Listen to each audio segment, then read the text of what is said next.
The day Victoria Hayes signed Nathan Brooks' termination letter, she was absolutely certain she was making the right call. She wasn't. 18 months later, she would be standing in a rain-soaked paddock, watching a car she'd never heard of tear through a field of million-dollar machines, and realizing, with a sick feeling settling deep in her chest, exactly who had built the engine screaming underneath that hood. This is the story of a single father who lost everything, rebuilt in silence, and made the entire industry stop and stare. Hit like. Drop your city in the comments. Let's see how far this story travels. Nathan Brooks had a habit that drove his coworkers quietly insane. He smiled too much. Not the forced, performative kind that people paste on during morning meetings or when the boss walks by. No. Nathan's smile was the genuine, distracted kind. The kind that made people think he was somewhere else entirely, even when he was standing right in front of you, nodding along to whatever you were saying. It wasn't rudeness. It was just that his mind was always running two tracks at once. One track handled the conversation, the nodding, the appropriate responses. The other track was somewhere deep inside a mechanical problem he hadn't solved yet, usually involving combustion timing, heat dispersion, or the maddening relationship between torque and drag coefficient at speeds that existed, for now, only in his calculations. His daughter Lily called it his thinking face. "Daddy's doing the thinking face again," she'd announced to nobody in particular, whenever Nathan drifted off mid-dinner. She was 6 years old and had already developed the kind of patient resignation toward him that most spouses take years to cultivate. She'd reach across the table, grab a forkful of his pasta before it went cold, and eat it herself with the quiet efficiency of someone who understood that waiting for Nathan to come back to earth was its own kind of skill. He wasn't a bad father. Anyone who knew him well enough would tell you that with zero hesitation. He was just complicated, built in layers. The outer layer was the engineer, methodical, precise, good at his job in the reliable, non-flashy way that keeps companies running but rarely gets anyone promoted. Beneath that was the single dad, exhausted in the bone-deep way that single parents everywhere recognize on sight, doing school lunches at 6 a.m. and bedtime stories at 9 p.m. and fitting everything else into the margins in between. And underneath all of that, running like a low-frequency hum through every waking hour, was the inventor. Restless, obsessive, chasing something he couldn't quite articulate but absolutely could not let go of. He'd been working at Meridian Motorsports for 6 years when Victoria Hayes walked through the front door and changed everything. Meridian Motorsports occupied a sprawling industrial building on the edge of a mid-sized city in the American Southeast, close enough to NASCAR country to feel its gravitational pull, far enough away to operate in relative obscurity. It had been founded in the early 90s by a guy named Gerald Whitmore, a former crew chief with the kind of mechanical intuition that bordered on supernatural and the business sense of a Labrador retriever. Gerald was beloved. Gerald was also, by the time Nathan joined, slowly running Meridian into the ground through a combination of stubborn tradition, bad contracts, and an absolute refusal to modernize anything that had worked adequately in 1997. The company survived on mid-tier contracts, designing and supplying engine components to smaller regional racing teams, doing some R&D consulting work, maintaining a small fleet of test vehicles.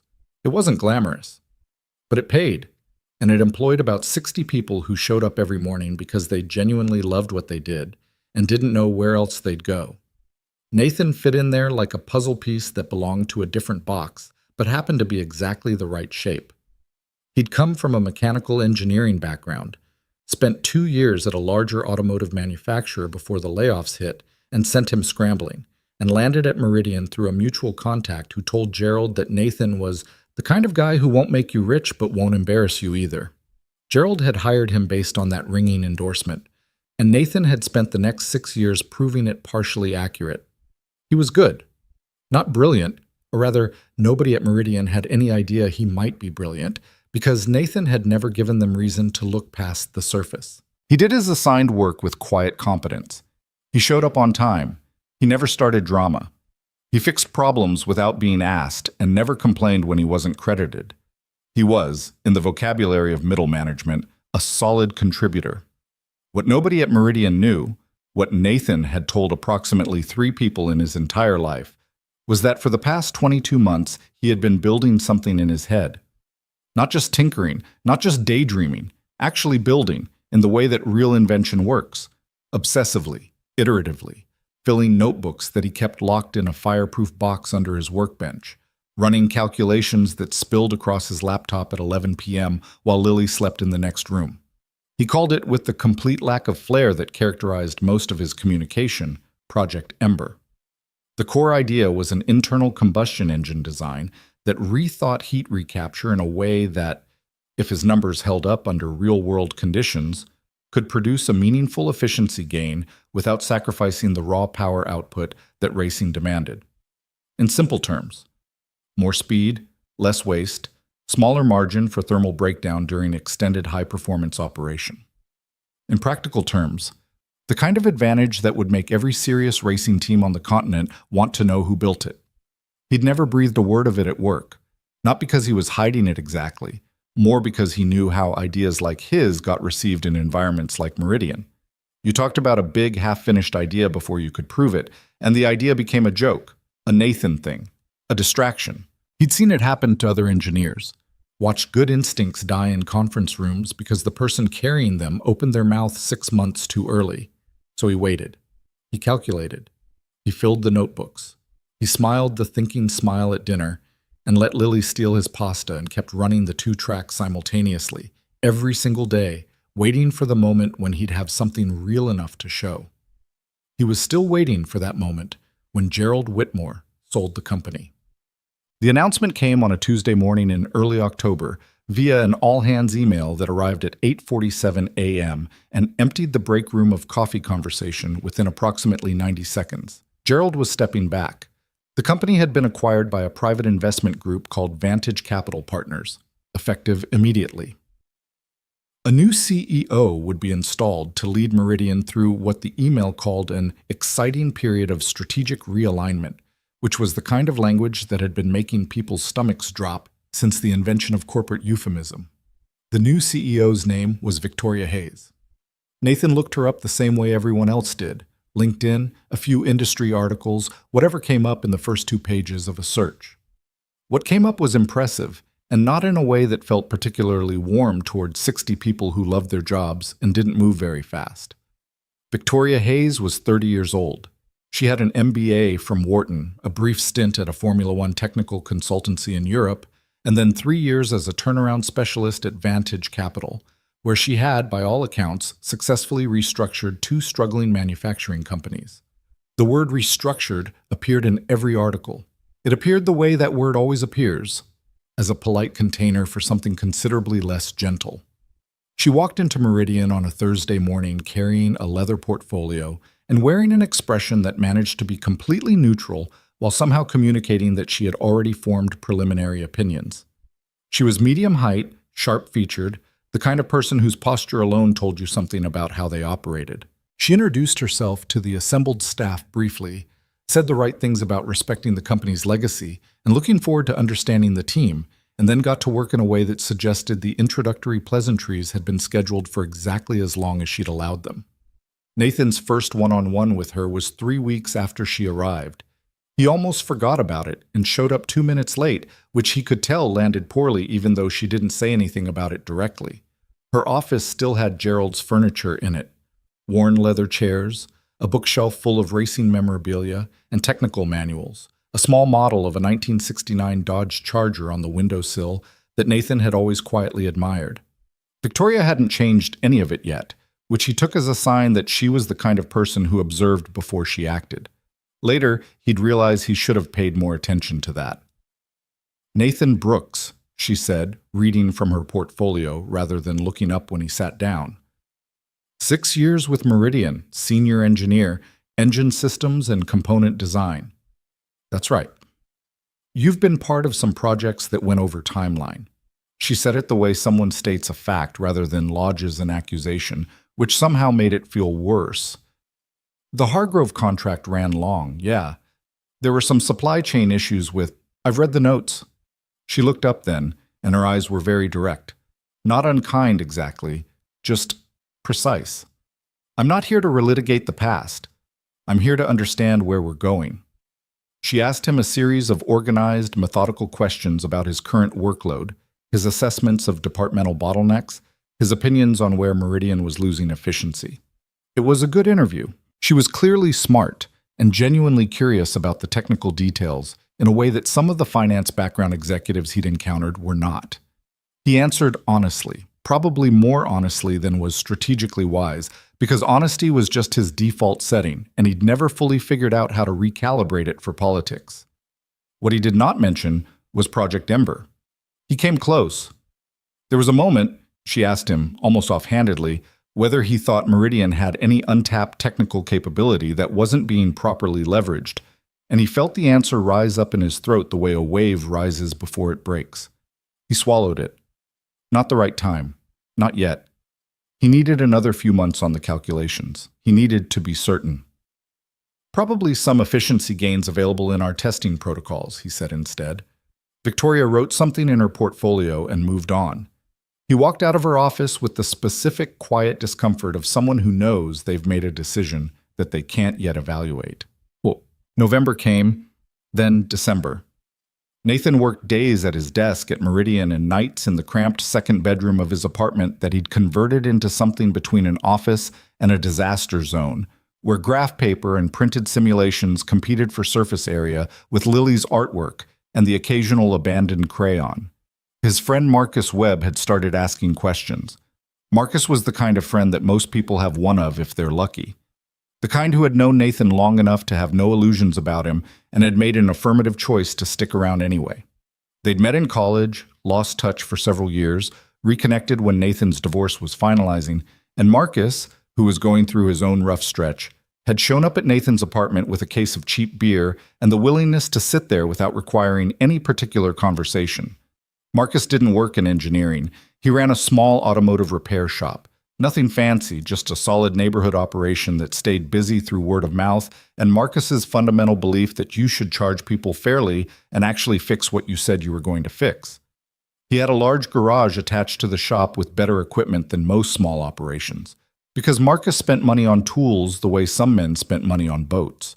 Nathan had told Marcus about Project Ember about 14 months in, on a Friday evening when they were sitting in the garage after the shop had closed, and Marcus had asked, not for the first time, what Nathan was always scribbling in those notebooks.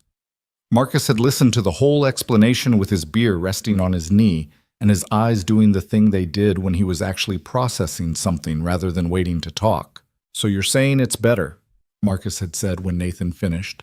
"I'm saying if my numbers are right, it's significantly better." How significantly? Nathan had given him a specific figure, efficiency gain percentage, power retention comparison, and Marcus had looked at him for a long moment. "And nobody at your company knows about this." "Not yet." "Why not yet?" "Because I need to be sure." Marcus had accepted that with a nod, the way he accepted most of Nathan's stranger decisions, not without reservations, but with the recognition that Nathan knew things Marcus didn't, and that waiting was sometimes the right instinct. "When you're ready," Marcus said, "the garage is yours." Nathan had thanked him and meant it more than the words came out carrying. January hit Meridian like weather. Victoria's restructuring plan went into effect in stages, and each stage left the building quieter. 3 people from accounting, then 2 from the fabrication floor, then a project manager named Darlene who had worked at Meridian for 11 years and cried quietly in the parking lot on her last day while her coworkers stood around not knowing what to do with their hands. The word streamlining was used frequently. It was used the same way realignment had been used in Gerald's farewell email, as a civilized wrapper around something with real human weight inside it. Nathan watched it happen and kept his head down and worked, which was what he always did when the environment around him got unstable. He focused on his current contracts, submitted everything on time, stayed out of the political currents that were visibly restructuring the social landscape of the office. He was polite to Victoria in the hallways. He attended the department meetings where she laid out her vision for Meridian's future, a vision that was coherent and serious and built almost entirely around cost reduction and contract consolidation with larger regional teams. Nothing in the vision included research into new engine technology. Nothing in the vision, as far as Nathan could tell, included the kind of long-horizon thinking that Project Ember required. He started to feel the deadline he'd been setting himself becoming urgent. In mid-January, he made a decision. He was going to tell her. He wasn't ready. He knew that. The calculations were 90% there, but not 100. The concept was solid, but untested by any physical prototype. He had nothing to show her except notebooks full of numbers and a very earnest explanation of why those numbers mattered. Everything in his cautious, methodical nature was screaming at him to wait, but he could feel the window closing. Another round of cuts was clearly coming. If he was going to make the case for Ember, he needed to make it before Meridian got any smaller, or before Victoria decided what Meridian was going to be and stopped being open to alternative arguments. He emailed her on a Wednesday and asked for a meeting. She confirmed for Friday afternoon. He spent 2 days preparing, organizing his notes into something presentable, printing out key calculations, rehearsing explanations in the shower and on his commute until they were as clear and non-technical as he could make them without losing the substance. He left Lily with his neighbor, Mrs. Carver, on Friday morning and told her he'd be home by 6. He was not home by 6. The meeting did not go the way he had allowed himself to hope it might. It went, he would think later, almost exactly the way he'd feared it would go. The fear he'd been suppressing for 22 months. Victoria listened. She was attentive in the way that she always was. Fully present, eyes on him, not checking her phone, not letting her attention drift. She asked 3 or 4 technical questions that demonstrated she was actually engaging with what he was saying rather than waiting for him to finish. For about 15 minutes, he let himself believe that she was genuinely considering it. Then she said, "Nathan, how much company time has gone into this?" He had prepared an honest answer to this. "Some. I've tried to keep the majority of it in my own hours. There's inevitably some how much company resource. In terms of access to certain testing equipment and some raw material," he gave her the figure he'd calculated. It was not a large number in the context of a motorsports company. It was not a 0. Victoria wrote something down. "This is interesting work," she said. And he was experienced enough with certain kinds of praise to hear the buried tense of the sentence. Was. The concept is genuinely creative, but I have to be honest with you about where Meridian is right now and where I need to take it. I understand the company is in a difficult. It's not just difficult. We're 18 months from potential insolvency if current trends continue. She said it plainly, without drama. That was one of her qualities. She didn't dress up bad news. He would have respected it more in other circumstances. My mandate is stabilization first. Every dollar and every engineer hour needs to be producing measurable, near-term return. What you're describing is minimum 2 years of development before you'd have anything testable in a real performance environment. Best case. I think that timeline could compress significantly if we... And what happens if the core assumption doesn't survive physical prototype testing? She wasn't being cruel. That was the hardest part. She was being logical, the way a surgeon is being logical when they tell you something you don't want to hear. We've spent 2 years and significant capital chasing an idea that turns out to have a fundamental flaw we couldn't see in calculation. Where does that leave us? Nathan was quiet for a moment. My calculations don't have a fundamental flaw, he said. He said it quietly. He was not a man who made that kind of statement easily, and she seemed to hear that it cost him something. I believe you believe that, Victoria said. And there it was. The sentence that would echo in his head for a long time after.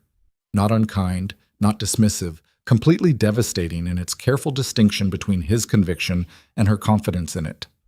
I need to make a decision about resource allocation, she continued, and I need every team member fully committed to contracts that are generating current revenue.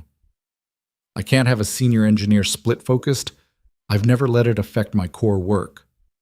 Your output has been fine, she acknowledged, but fine isn't going to be enough going forward. I need people who are completely in. She paused. I'm sorry, Nathan. I don't think this is the right fit going forward. He heard the words, processed them with the mechanical part of his brain, and something very still and very cold settled into his chest. You're terminating my position, he said. I am, effective end of the month. HR will walk you through the severance details. She was already reaching for something on her desk, professional to the end. The meeting was, as far as she was concerned, essentially complete. Victoria. He didn't usually use her first name. Something made him use it now. She looked up. The project, Ember. The notebooks are my own work. The IP, I'll have legal review what was developed on company time and resource. She said it gently but clearly. I'm sure we can reach a fair determination. He stood. He gathered his printed pages, his careful 2 days prepared presentation that had not moved anything, and held them against his chest the way you hold something that turns out to be lighter than you thought. I hope the company does well, he said. He meant it. That was the thing. He genuinely meant it. He walked out of her office and down the hallway and through the main floor where people were still working and didn't know yet. And he pushed through the glass door into the January cold and stood in the parking lot for a long moment, breathing. His phone showed a text from Mrs. Carver. Lily asked when you're coming home. She wants to show you something she drew. He looked at the text for a while. Then he got in his car and drove home. The weeks that followed had a specific texture that he would struggle to describe to anyone who hadn't experienced it. The strange, hollow quality of days that used to have structure and no longer did. He'd spent 6 years moving to the same rhythm, and the absence of it felt physical, like a sound that stops so suddenly you keep hearing the shape of it. The financial reality arrived faster than he was fully prepared for, which was his own fault. He'd known the termination was coming from the moment she said, I can't have a senior engineer split-focused, and he'd spent the remaining weeks doing his job and not making any practical preparations because practical preparations felt like conceding something he wasn't ready to concede. Stupid, maybe. But grief makes people stupid in specific ways. Severance covered 2 months. He had savings, but not the kind of savings that absorbed a major disruption without consequence. He had Lily's school, Mrs. Carver for childcare when he was working, the apartment, the car payment, all the interlocking pieces of a life that had been assembled around the assumption of income. He updated his resume. He sent it to contacts. He applied for positions at 3 companies he knew and 2 he didn't. Engineering jobs existed. He was employable. He kept telling himself that. At night, after Lily was asleep, he opened the notebooks. He hadn't stopped. He couldn't stop. Even in the week of the termination, even in the worst of the financial panic, he kept running the calculations, kept chasing the thing that didn't work yet, the variable that didn't resolve cleanly no matter how he approached it. There was a heat dissipation issue in the secondary combustion cycle that he had been circling for months, approaching from different angles. And every time he thought he had it cornered, it turned out to have more dimensions than he'd accounted for. It was maddening. It was on the bad nights, completely hopeless feeling. He would sit at the small desk in the cluttered room and look at the same equation he'd been staring at for 4 months and feel the very specific despair of a person who knows they are close to something important and cannot find the last step. On a Friday in late February, he called Marcus. I need the garage, he said. Marcus didn't ask questions. Keys are under the blue toolbox on the left. When do you need it? Monday. It's yours, Nathan exhaled. Marcus, Monday, Marcus said. I'll have the lift cleared. He hung up and sat for a while in the quiet apartment, Lily breathing softly in the next room, the notebook spread across the desk in front of him.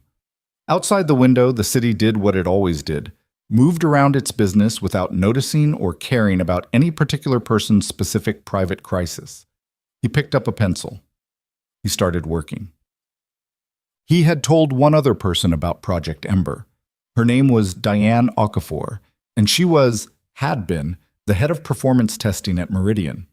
They were not close friends exactly, closer to the specific category of colleague that forms between 2 people who are both genuinely serious about the same technical problems and have spent enough time working near each other that a layer of real mutual respect has developed beneath the professional surface. Diane was exceptional at her job, in a way that was somewhat obscured by the fact that she presented herself with almost deliberate plainness.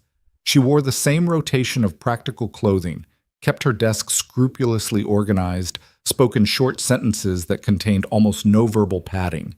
She was the kind of person who had probably been described as quiet her entire life by people who had mistaken precision of expression for absence of inner life. She had survived the first 2 rounds of Meridian cuts, which Nathan had taken as evidence that Victoria was at least smart enough to keep the people who were genuinely irreplaceable. On a Tuesday evening in early March, Nathan's phone rang with her number. He almost didn't answer. He'd been in the middle of something, the pencil moving, but some instinct made him pick up. "I heard you're gone," she said without preamble. 2 months now. "Still on the Ember thing?" "Yeah." A pause. "There's something from the February thermal testing that I think you'd want to see." His hand tightened on the phone. "What kind of something?" "The kind that I'm not supposed to share with someone who no longer works here." Another pause. "But I've been looking at your departure and looking at the testing data, and I have a feeling about something." "Diane, don't tell me not to," she said. "I've been running these numbers for 3 days. Either I'm wrong, or the thing you were trying to solve about the secondary cycle, I think I found something." He sat very still. "Can you send it encrypted?" he asked. "Already drafted the message. I just needed to know you still cared enough to want it." "Of course He stopped. He didn't have words for what he felt in that moment that weren't too large for a phone conversation. "Thank you, Diane." "Don't thank me yet. I might be wrong." She wasn't wrong.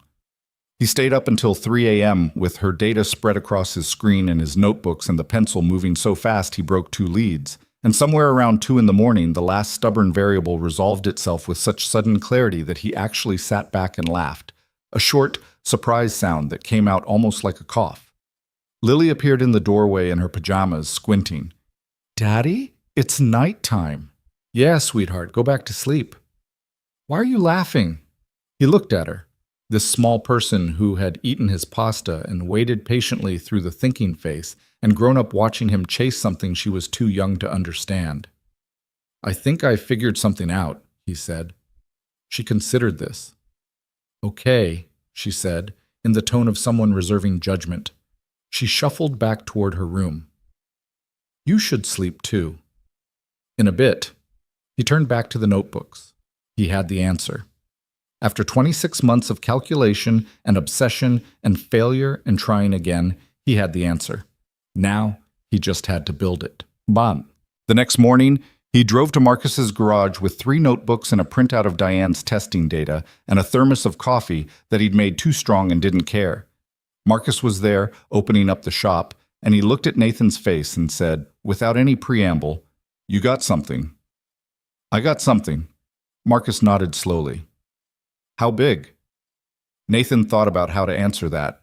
He thought about the numbers, the resolution of the secondary cycle problem, the efficiency projection that had been theoretical for more than 2 years and was now, for the first time, something he actually believed. "Big enough," he said. Marcus handed him a set of keys. "Shop's yours until 9 every morning. After that, I need the lift for customers. You can use the backspace any time." Nathan took the keys. They were warm from Marcus's hand. "I'm going to need to buy some materials," Nathan said. "I've got some savings, but we'll figure it out," Marcus said. "Marcus, I said we'll figure it out." He said it in the way that closed the topic without being unkind about it. "Go look at the space. Tell me what you need moved." Nathan walked into the garage alone. It smelled like motor oil and cold concrete and something metallic and clean underneath. The morning light was coming through the high windows in long diagonals, hitting the dust in the air and making it visible. He stood there for a moment just breathing it in. Then he rolled up his sleeves and got to work. The first prototype was ugly. That was the only honest word for it. Nathan stood back and looked at what 3 weeks of work had produced and felt something between pride and embarrassment. The way a parent feels looking at a child's first attempt at something difficult. You can see the effort in every imperfect line, and the effort means something, but you're also aware that it has a long way to go.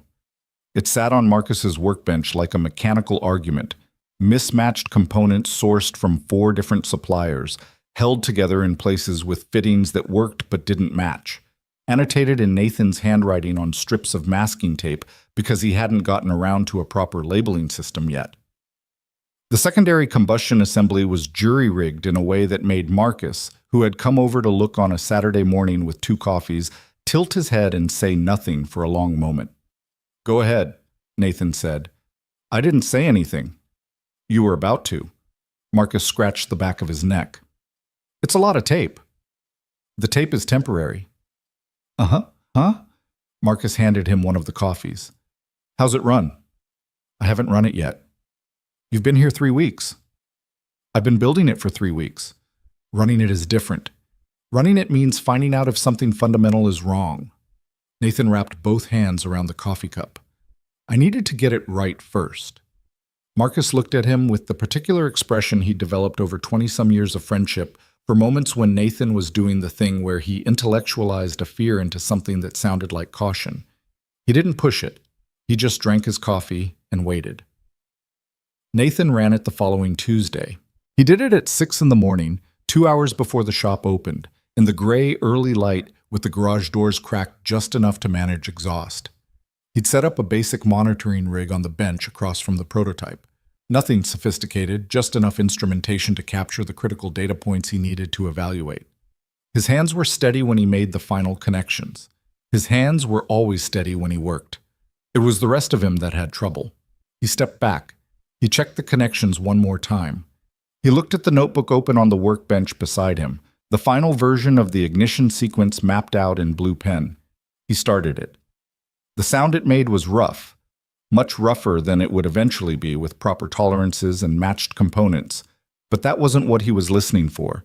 He was listening underneath the roughness, trying to hear the behavior of the cycle itself, the way the secondary combustion was handling the heat load, the point at which the thermal signature would tell him whether his solution to the problem actually worked the way Diane's data had suggested it might. He stood there for 4 minutes and 40 seconds, which was how long it ran before he shut it down to check temperatures and review the initial data capture. Then he sat down on a metal stool in the middle of the garage and put his face in his hands and stayed like that for a while. Not because it had failed, because it hadn't. The numbers on the monitoring rig, rough and preliminary as they were doing exactly what 26 months of calculation had told him they should do. The secondary cycle was handling the heat load. The efficiency curve was real. The thing he'd built from notebooks and stolen testing data and Marcus's garage in 3 weeks of 6 a.m. mornings was actually working. He called Marcus at 6:45. "It runs," he said. A pause. "That's it? That's all you're going to say?" "It runs the way I said it would run." Another pause. Longer. "Okay," Marcus said quietly. "Okay. Good. Yeah. You eating breakfast?" Nathan looked around the garage. He hadn't eaten anything. "No. There's a place 2 blocks over that opens at 7. Meet me there." They sat in a booth by the window, and Marcus ate eggs, and Nathan drank coffee and stared out at the street, and neither of them said very much. The silence was comfortable in the way that silence between old friends can be, full of things understood without being spoken. Nathan was processing something that didn't have language yet. Marcus seemed to understand that and let him process. Eventually Marcus said, "What's the next step?" "Refinement. The prototype is rough. I need proper components, better tolerances, a full testing environment, and I need to build a complete engine around it, not just the core assembly." He turned his coffee cup in his hands. "That's going to take time and money." "How much money?" Nathan told him. It was not a comfortable number. Marcus was quiet for a moment. "I've got some set aside," he said. "Marcus, don't start. I'm not letting you put your savings into this." "My savings, my decision." Marcus picked up his fork. "And I'm not putting all of it in. I'm putting some of it in, and we're going to agree right now that I'm not a charity case and neither are you. And when this thing pays off, I get 20% of whatever the licensing deal looks like, which I fully expect to argue about after the fact." Nathan looked at him. "You've thought about this." "I've been thinking about it since you called me in February." Marcus shrugged, like the whole conversation was straightforward. "You're not going to do this alone. You can't do this alone. You know that." He did know that. He just hated knowing it. 15%, Nathan said. 18. 15. 17, and you buy breakfast. Nathan reached for the check that the server had left at the edge of the table. Done. Spring. In that part of the American Southeast comes on like a slow argument, warm one week, cold the next. never quite committing until late April when it suddenly decides and stays decided. By mid-April, Nathan had established a routine that would have looked, from the outside, more or less insane. He was up at 5. He made Lily's lunch the night before because 5 a.m. was not an hour during which he trusted himself with sandwich construction. By 5:30, he was at the garage. He worked until 8:15, drove back to get Lily up and ready, dropped her at school by 8:45, returned to the garage for the back section that Marcus kept clear for him. He worked through lunch most days, eating whatever he'd brought in a container without really tasting it. School pickup at 3:30, homework, dinner, bath, bedtime story. The uncompromising domestic schedule of a single parent who had no backup. Lily in bed by 8:30. Nathan back at the workbench in the apartment until midnight, sometimes later. It was too much. He knew it was too much. He was running on inadequate sleep and too much coffee, and the specific adrenaline of a person who can see the thing they've been chasing finally taking shape in front of them, and he knew that kind of fuel burns clean right up until the moment it doesn't. He got sick in April, a week-long respiratory thing that laid him out flat and made him furious at his own body for the interruption. He lay in bed with a fever of 101 while Mrs. Carver looked after Lily downstairs, and he had the notebooks propped against his knees and a pen in his hand until Lily appeared in the doorway with a glass of water and a look of small, serious concern on her face that was so much older than 6 years old that it stopped him completely. "Mrs. Carver says you need to sleep," Lily said. "I will in a bit." "You always say in a bit." "I mean it this time." She came over and climbed up on the bed beside him with the confident shamelessness of small children, pulling the notebooks off his knees and setting them on the nightstand without asking permission. "I'll sleep with you," she announced. "So you actually do it." He looked at her, this small person with her mother's dark eyes and his stubborn chin, and something in him went quiet in a way it didn't often get to be quiet. "Okay," he said. He was asleep in 6 minutes. He found out later from Mrs. Carver that Lily had stayed in the room for another hour, doing a coloring book, apparently under the impression that her presence was necessary for supervisory purposes. He told Marcus that story a few days later when he was back on his feet, and Marcus laughed so hard he almost choked on his drink. "Kid's going to run a company someday," Marcus said. "God help that company," Nathan said. But he said it the way you say something that you actually mean as a compliment. The money situation reached its first real crisis point in early May. He'd been managing, barely, but managing. The severance had run out in March. He had one engineering consulting contract he'd picked up in February that was generating some income, but it was part-time work that paid part-time rates and was eating into the time he needed for Ember. His savings, combined with Marcus's contribution and a small amount he'd borrowed against the car, had covered the materials through prototype stage 2. But prototype stage 3 was a different order of magnitude. He needed a full engine block, custom machined components, and access to a dynamometer for proper performance testing. And the combination of those three things was requiring a number that he kept trying to think around and couldn't. He applied for 2 small business grants. One application was rejected within a week with a form letter so generic it barely qualified as a response. The other sat in processing limbo for 2 months. He went to 2 banks. The first loan officer listened politely to his pitch and then asked him with genuine puzzlement what collateral he was offering. The second was more direct. Without an operating business history and a physical prototype in a testable state, there was no basis for a loan. He was welcome to reapply once the project had demonstrated commercial viability. He sat in his car after the second bank and stared at the steering wheel for about 10 minutes. He wasn't built for asking people for things. This was not something he was proud of. It was just structurally true. He had grown up in a household where self-sufficiency was the primary virtue and need was something you managed quietly, and 20 years of adult life had not entirely unwired that. Asking Marcus for the garage had cost him something. Taking Marcus's financial contribution had cost him more, even though he knew Marcus had given it freely and would have been genuinely irritated to know Nathan still felt uncomfortable about it. Asking strangers at banks was a different category of humiliation entirely, not because the bankers were unkind, they weren't particularly, but because of the fundamental experience of having something you believed in absolutely and watching it mean nothing to people who required proof before belief, which was fair, which was reasonable, which was also completely defeating. He drove home. He made dinner. He helped Lily with a school project about state birds. She had North Carolina, which she considered deeply unfair because she'd wanted California. And he sat at the kitchen table with her glue stick and construction paper and felt temporarily better. Kids have a way of pulling you into the immediate that functions like a pressure valve. Whatever the larger disaster is, there's the glue stick problem right now, and the glue stick problem is solvable. After she was in bed, he called Diane. He didn't call Diane often. Their communication had been sporadic since February, cautious on her end because she was still at Meridian, and cautious on his end because he didn't want to put her in a difficult position. But he needed to talk to someone who understood the technical stakes, and Marcus, for all his value, capped out at a certain altitude on the engineering specifics. "How's it looking?" Diane asked, which meant, "How's the engine?" "Stage 2 is good. Really good. I need to get to stage 3 and I'm running into a capital problem." "How bad?" He told her the number. She was quiet for a moment. "You've talked to investors?" "I don't have the kind of connections that get you into rooms with real investors. And the project's not far enough along to be interesting to anyone who hasn't already seen what Stage 2 is doing."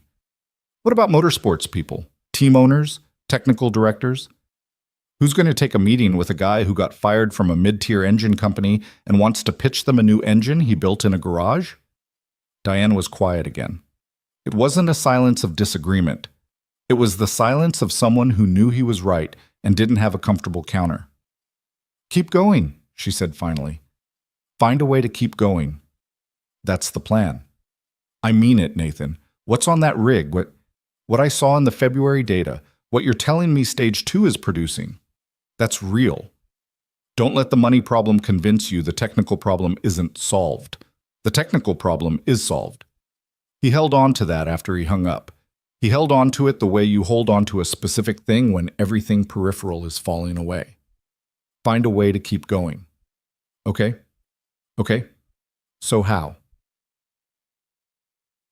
Dikik. The solution when it came was inelegant and slightly absurd, which was consistent with how most solutions to real problems actually arrived. He sold the car. Not the good one. He'd already sold that 8 months earlier when the divorce finalization had required it. The one he sold now was the backup, a 10-year-old pickup truck he'd bought for $1,500 from a guy 3 neighborhoods over and used primarily to transport equipment. It was worth, after some negotiation, about $3,000 in its current condition, which was not the $3,000 he needed for Stage 3 materials, but was enough to get the next 4 weeks of supplies in the door. He started riding a bicycle to Marcus's garage in the mornings, which was fine until it wasn't fine, which was approximately the 3rd week of May when it rained 4 days in a row, and he arrived soaked every morning, and Marcus started leaving a dry towel on the workbench without comment, which was exactly the kind of friendship gesture that Nathan found more difficult to receive than overt generosity, for reasons he couldn't fully explain. He also did something he'd resisted for months. He called his ex-wife. Sandra Brooks, Sandra Vasquez now, she'd gone back to her name, lived 2 hours away and had, by the terms of their arrangement, Lily every other weekend and 2 weeks in summer. Their divorce had been the kind that starts badly and ends with exhausted civility, the heat burning down to something manageable over 2 years. They were not friends. They were 2 people who shared a child and had arrived, through necessity, at functional coexistence. He didn't call her to ask for money. He was not there yet, and hoped not to arrive there. He called her because he needed Lily for 1 more weekend than his schedule allowed. There was a critical Stage 3 test he needed to run that Saturday, the kind that required his full concentration across 12 uninterrupted hours, and Mrs. Carver had a family commitment. Sandra picked up on the 3rd ring. "Nathan, not warm, not cold, just factual. Hey, I have a scheduling thing. I need an extra weekend, the weekend of the 24th. That's my mother's birthday." "I know, I'm sorry. Is there any flexibility? What's happening on the 24th? He considered how much to say. "A test I need to run. At the garage." A pause. "The engine thing." "Yeah." Another pause. Longer. Sandra had known about Ember in the abstract. He'd told her before the divorce, one of the last real conversations they'd had before the distance between them became structural. She hadn't been unkind about it, but she also hadn't exactly been encouraging, which was partly why he'd stopped talking about it. "You still doing that?" she said. "I never stopped." She made a sound that might have been acknowledgement or exasperation. It was hard to tell with her sometimes. "You got fired, Nathan." "I know I got fired." "And you're still building the thing she fired you over." "Yes." Silence. Then, "I'll take Lily the 24th, but you owe me a flexibility on the August schedule." "Whatever you need." "And Nathan—" She stopped. "What?"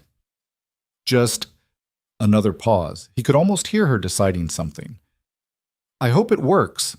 The engine thing. I mean that." He wasn't sure what to do with that. "Thanks, Sandra." "Don't make it weird." She hung up. He sat with the phone in his hand for a moment. Then he added the 24th to the garage schedule and went back to work. Stage 3 almost broke him. Not because it failed. In the crucial respects, it didn't fail, which was what made it almost worse. The full engine assembly performed. The efficiency numbers held. The heat dissipation through the secondary cycle was doing exactly what his math had predicted, which was a number that, when he compared it against the current industry benchmark for performance engines in this category, represented a genuine, significant, measurable advancement. The problem was the surface. The problem was the stuff around the core, the manifestation of the thing in physical components that had to function together under real-world racing conditions.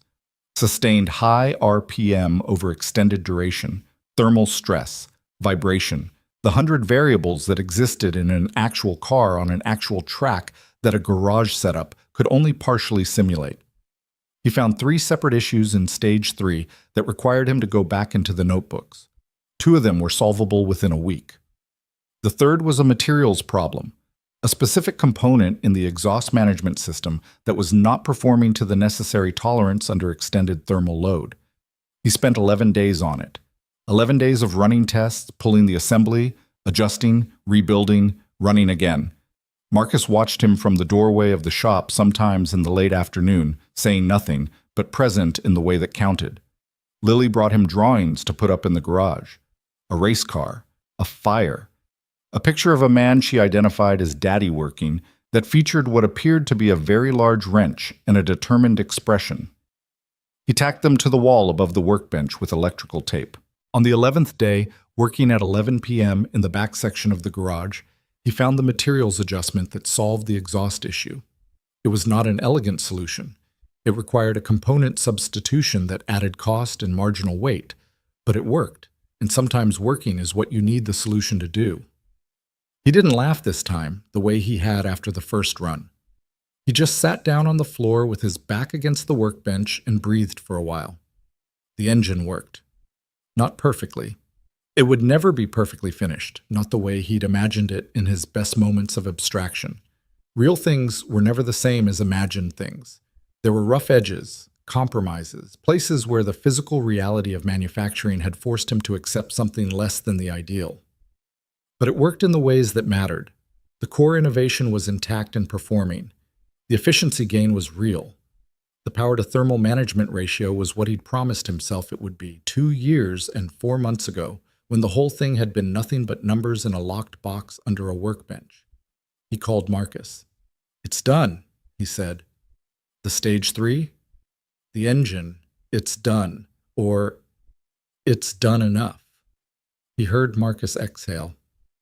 Done enough for what? Nathan leaned his head back against the workbench. Above him, Lily's drawing of the man with the wrench looked down at him from the wall. "I need to find someone who can drive it," he said. The problem with finding a driver was the same problem he'd had with finding investors, with finding a bank, with every external-facing element of the past 5 months. He was nobody. He had no name in the industry, no team affiliation, no sponsorship that would lend credibility, no record of anything except 6 years at a mid-tier company that had subsequently let him go. If he cold-called racing teams and said he had a revolutionary engine that he'd built in a friend's garage, he would not be received warmly. He would be received the way well-meaning eccentrics always are, with cautious politeness and a fairly fast exit. He needed a different approach. He spent 2 weeks making calls through whatever contacts he could still access from his Meridian years. Former colleagues, contractors, suppliers who had their own networks. Most calls led nowhere. A few led to polite interest and no follow-through. One led to a name. The name was Danny Reyes. Danny Reyes was 34 years old and had spent the better part of a decade on the periphery of professional racing. Good enough to have competed at regional and some national level events, not quite good enough, or not quite lucky enough with sponsorship, to have broken through to the top tier. He had a reputation as a technically precise driver, the kind that engineers liked because he could give you actual useful feedback about what a car was doing rather than just "it felt fast" or "it felt loose." He was currently working as a driving instructor at a performance track 2 states over and competing in regional events when he could put together the entry fee. Nathan got his number from a former Meridian supplier who knew someone who had worked with Danny's previous team. He called on a Wednesday evening without rehearsing, which was maybe the right call because rehearsed pitches had not been serving him well. "Danny Reyes," he said when the call connected. "Yeah, who's this?" "My name is Nathan Brooks. I'm an engineer. I've built an engine that I think can compete at a high level, and I need a driver who's willing to take a risk on something unproven. I got your name from—" "From who?" Nathan told him. A pause. "Okay," Danny said. "Go ahead." So Nathan talked. He explained the project. Not the full technical breakdown, just the shape of it, what it was designed to do, what the Stage 3 numbers suggested it could achieve in a real performance environment. He talked about the efficiency curve and the power retention and what that meant in practical terms for sustained high-speed performance over a race distance. Danny listened without interrupting, which Nathan took as a good sign. Interrupters were hard to read. People who listened all the way through were usually either genuinely interested or building a polite way to decline. When Nathan finished, Danny said, "You built this in a garage?" "Yes. By yourself. Mostly, I had help with materials and space." "And you want to run it in competition. Regional series, there's a 4-stage event at Caldwell Raceway in October. I think the engine can be competitive." Competitive. Danny's tone was measured, not dismissive, but not excited. Against factory-backed teams. "Yes." Another pause. "What's the entry situation? Who's the team?" "Me. Potentially you. A friend who owns a garage and has become somewhat invested in this against his better judgment." He heard Danny make a sound that might have been a short laugh. "That's not a team, man. That's a liability." "I know what it looks like." "Do you?" "I know exactly what it looks like," Nathan said. "I also know what the engine does. I've been watching those numbers for 3 years. I'm not asking you to believe me without seeing it. I'm asking if you're willing to come and look." A long silence. Long enough that Nathan thought the call might be over. Then Danny said, "Where's the garage?" Nathan told him. "I can come the weekend of the 7th, Danny said. "If what you're saying holds up when I see it, we'll talk. If it doesn't, we shake hands and I go home and we never mention this conversation." "Fair," Nathan said. "I'm not agreeing to anything." "I understand." "And I'm not—" Danny stopped. "Okay. I'll see it. That's all. That's all I'm asking." After he hung up, Nathan sat for a moment in the kitchen, the phone on the table in front of him. From down the hall, he could hear Lily's sound machine. The rain setting she'd been insisting on since she was 4. White noise steady through the wall. He thought about October. He thought about Caldwell Raceway and factory-backed teams and what it would mean to put everything he'd built through that test, in public, without a single sponsor or investor or familiar name to stand behind him. He thought about Victoria Hayes signing a termination letter on a Tuesday morning in January, absolutely certain she was making the right call. He got up, washed his coffee cup, turned off the kitchen light, and went to bed. He had a lot of work left to do. Danny Reyes arrived on a Saturday morning in a truck that had seen better years and a jacket that had seen better decades, and he shook Nathan's hand in the driveway of Marcus's garage with the particular grip of someone who is sizing you up and doesn't bother to disguise it. He was compact and dark-haired, with the kind of stillness in his body that experienced drivers sometimes develop, a comfort with waiting, with observing, before acting. He looked at the garage, and then at Nathan, and then at Marcus, who had materialized from somewhere inside and was holding a coffee. "Danny Reyes," Danny said. "Marcus Webb." Marcus handed him the coffee. "You want to look at the engine, or you want the tour first?" "Engine," Danny said without hesitation. So they showed him. Nathan walked him through the assembly with the same directness he'd have used with another engineer, not simplifying for an audience, but also not drowning him in numbers without context. He explained the primary design principle, the secondary combustion cycle, the heat recapture system, and what it did to the efficiency curve under sustained high-performance conditions. He showed him the Stage 3 data. He ran a bench test while Danny watched. Danny didn't say anything for the duration. He stood with his arms crossed and his eyes moving between the running assembly and the monitoring data with an expression that was unreadable in the way that certain people's faces are unreadable when they're genuinely thinking. When Nathan shut it down, Danny was quiet for a moment. "Run it again," he said. Nathan ran it again.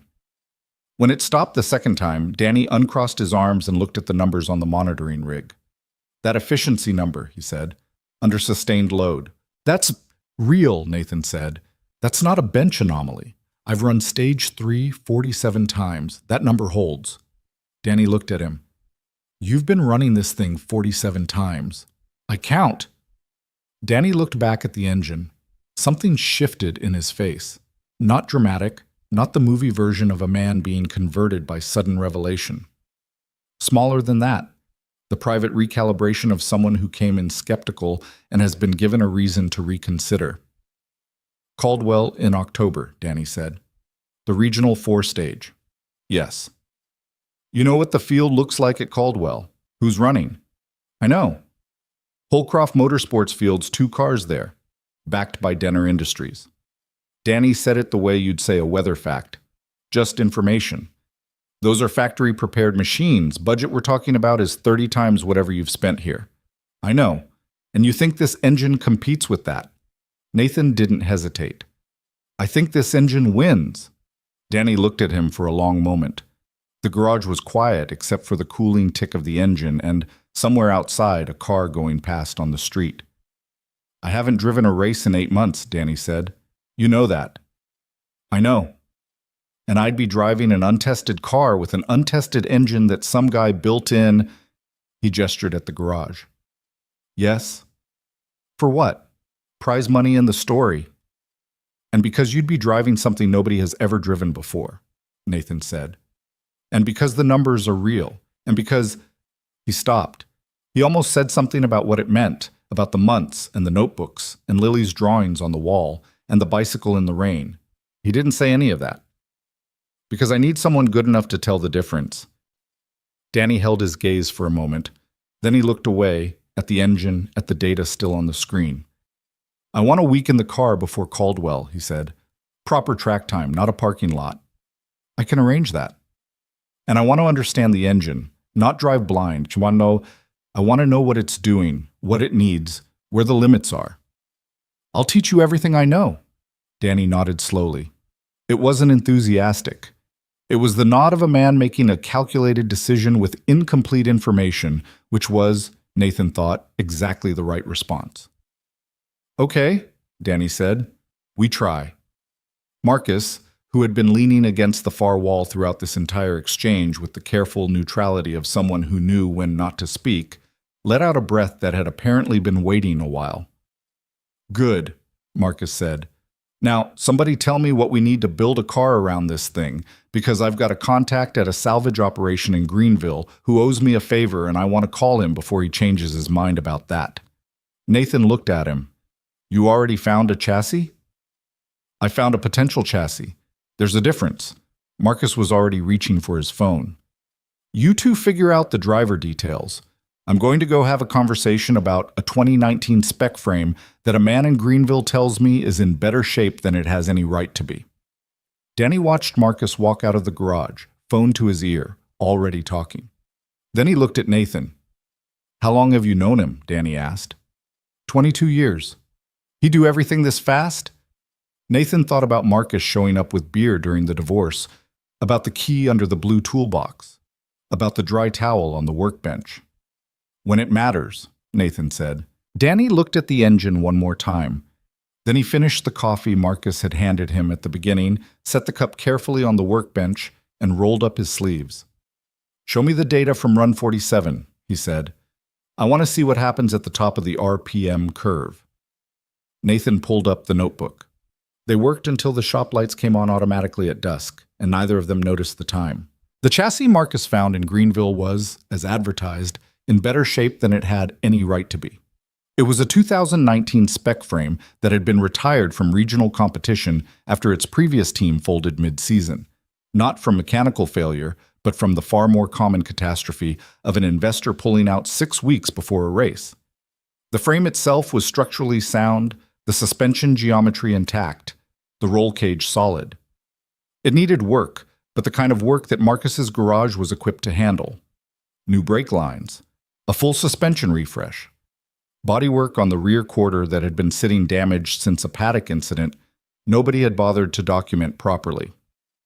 Marcus negotiated the price down to something that made Nathan uncomfortable in the direction of gratitude rather than expense, and had the chassis delivered on a flatbed on a Tuesday in late July with the particular satisfaction of a man who enjoys a good deal the way other people enjoy a good meal. Danny drove down from his driving school the following weekend, and the three of them spent 2 days in the garage doing the kind of assessment that only makes sense if you already know you're committed, measuring, checking, arguing in the specific technical shorthand that develops between people working toward the same thing. Danny had opinions about suspension setup that differed from Nathan's initial instincts, and they went back and forth about it with the productive friction of two people who each knew something the other didn't. "You're thinking about the engine output," Danny said, lying on his back under the chassis, his voice slightly muffled. "I'm thinking about what the driver feels at 140 coming out of a long bend. Those aren't the same problem." "I know they're not the same problem," Nathan said from the other side. "But if we soften the rear setup to what you're describing, we lose some of the efficiency advantage on corner exit acceleration. You lose it if I'm fighting the car. You keep it if the car feels right and I can actually use the power available." Danny rolled out and sat up, looking at Nathan directly. "I've driven over-engineered setups. Car does everything the engineers want it to do, and the driver spends the whole race trying not to get killed by it." Nathan thought about that for a moment. He hated when the other person was right about something he should have already accounted for. "Split the difference," he said. "We run it at your setting in practice, we collect the data, and we adjust from there." Danny considered this. "Fine. But you listen to what I'm telling you from the car, not just the numbers, what I'm actually saying." "I'll listen." "Swear to it, because engineers don't always listen." "I'll listen," Nathan said. "I used to be married. I have some practice." Marcus, who had been sitting on a toolbox eating a sandwich and monitoring this exchange, made a sound that was technically a cough. The chassis work took 3 weeks of evenings and weekends. Marcus contributed labor with the quiet efficiency of someone who genuinely enjoyed the mechanical problems, and who had a gift for fabrication that Nathan hadn't fully appreciated until he watched him rebuild the rear suspension components with a precision that would have been impressive in a professional shop, let alone a garage operation. Nathan installed the engine in mid-August. The installation itself took 2 full days, not because it was mechanically complex beyond his capability, but because he kept stopping to check things he'd already checked, running through the integration points between his engine design and the existing chassis systems with the particular anxiety of a person who has bet everything on something he built himself and is now confronting the full implication of that bet in physical form. Danny was there for the second day. He sat on a stool off to the side and didn't interfere but also didn't leave, which Nathan found oddly steadying. At one point, around hour 9, Nathan sat back on his heels and stared at the installed engine and said nothing for about 2 minutes. "You're second-guessing something," Danny said. "I'm checking something." "You're second-guessing something. You've checked that coupling 3 times. Nathan looked at him. "If this doesn't work..." "It works. You don't know that yet." "No," Danny said. "But you do. I've seen the data. I've watched you run that engine 40-some times in a controlled environment, and it does exactly what you say it does every single time. That doesn't change because we put it in a car." He paused. "What changes is that now we find out what we don't know yet. And that's supposed to be scary. That means it's real." Nathan looked at the engine in the chassis, this thing that had been notebooks and calculations, and 3 a.m. kitchen table work, and a fever, and Marcus's dry towels, and Lily's drawings on the wall, installed now, real, actual, waiting. "Okay," he said. He finished the installation. They first ran it in the car 4 days later, in the empty parking lot of an industrial park 2 miles from Marcus's shop, at 6 a.m. on a Sunday when the lot was unoccupied and the security guard Marcus had spoken to looked the other way in exchange for a reasonable understanding that nothing was going to be damaged. Danny took it through 4 careful passes at increasing speed. Nothing close to race pace, just enough to feel the engine's behavior under load in an actual vehicle. To check the integration, to listen for anything that wasn't right. Nathan stood at the edge of the lot with a radio and a clipboard full of data points he was tracking by ear and by the limited telemetry they'd been able to wire in on short notice. After the 4th pass, Danny brought it back and climbed out and stood next to Nathan, and they both looked at the car for a moment. "The power delivery is different than I expected," Danny said. Nathan's stomach dropped about 2 inches. "Different how?" "Smoother. The curve it doesn't spike the way I'm used to. It builds differently." He looked at Nathan. "That's the secondary cycle thing." "Yes. So when I push through the mid-range, instead of getting that surge and then managing the tail, you get a more sustained push through the full range, less peak spike, more extended performance window." Danny nodded slowly. "That's going to change how I drive it." "Is that—" Nathan stopped. "Is that a problem?" "No." Danny said it with the flat certainty of someone who has spent 15 years reading cars through the seat of his pants. "It's an advantage. I just need to retrain my instincts for it." He looked at the car again. "I need more seat time." They got him more seat time. The arrangement Nathan had managed, through 2 connections and a fair amount of persistent calling, was access to a small private test track about an hour and a half outside the city. A simple 2-kilometer loop used primarily by a regional driving school, available for rental on weekday mornings when the school wasn't running sessions. It was not a sophisticated facility. There was no timing equipment Nathan could access directly, no pit lane infrastructure, no spectators. There was a track and a car and a driver and an engineer, and that was what they had. They ran there 6 times between late August and mid-September, and each session built on the last the way learning actually works. Not in straight lines, but in fits and consolidations. Danny getting progressively more comfortable with the engine's power character, Nathan collecting data and making small adjustments, and sometimes making medium adjustments that Danny would assess on the next run and tell him in flat, precise language what had gotten better and what had gotten worse. Nathan learned that Danny's feedback, once you understood his vocabulary, was extraordinarily accurate. When Danny said the car felt heavy on entry, the data consistently showed exactly the oversteer condition he was describing. When Danny said the power wasn't there when I needed it, the telemetry would show a brief delivery hesitation at a specific RPM range that Nathan could trace and address. He was, in the vocabulary of engineering, an excellent data source with functioning self-awareness, rare and valuable. Their communication improved session by session, not toward warmth exactly. Danny was not a particularly warm person by disposition, and Nathan had never been skilled at the social dimensions of professional relationships, but toward the specific functional trust that develops between 2 people working in real time on something that requires both of them to be right. On the 5th session, Danny ran a series of laps that produced numbers that made Nathan stop writing mid-note and look up. He did the calculation twice. He looked at the telemetry. He looked at the calculation again. "Danny." He said it into the radio when Danny came around to the starting straight. "Yeah." "The last 3 laps." "What about them?" "Come in." Danny came in. Nathan showed him the numbers. Not just the lap times, which were already striking, but the efficiency data running underneath them, the engine's thermal signature through 12 laps of sustained performance. the power output maintaining its curve without the degradation that high-performance engines typically showed under that kind of extended load. Danny looked at the numbers for a long time.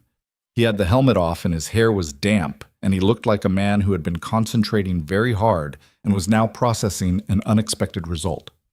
That's what it does at this track, Danny said, not a race environment. The track surface is different, the corner profile is different, but the engine behavior would translate. Would translate, Nathan said. Yes.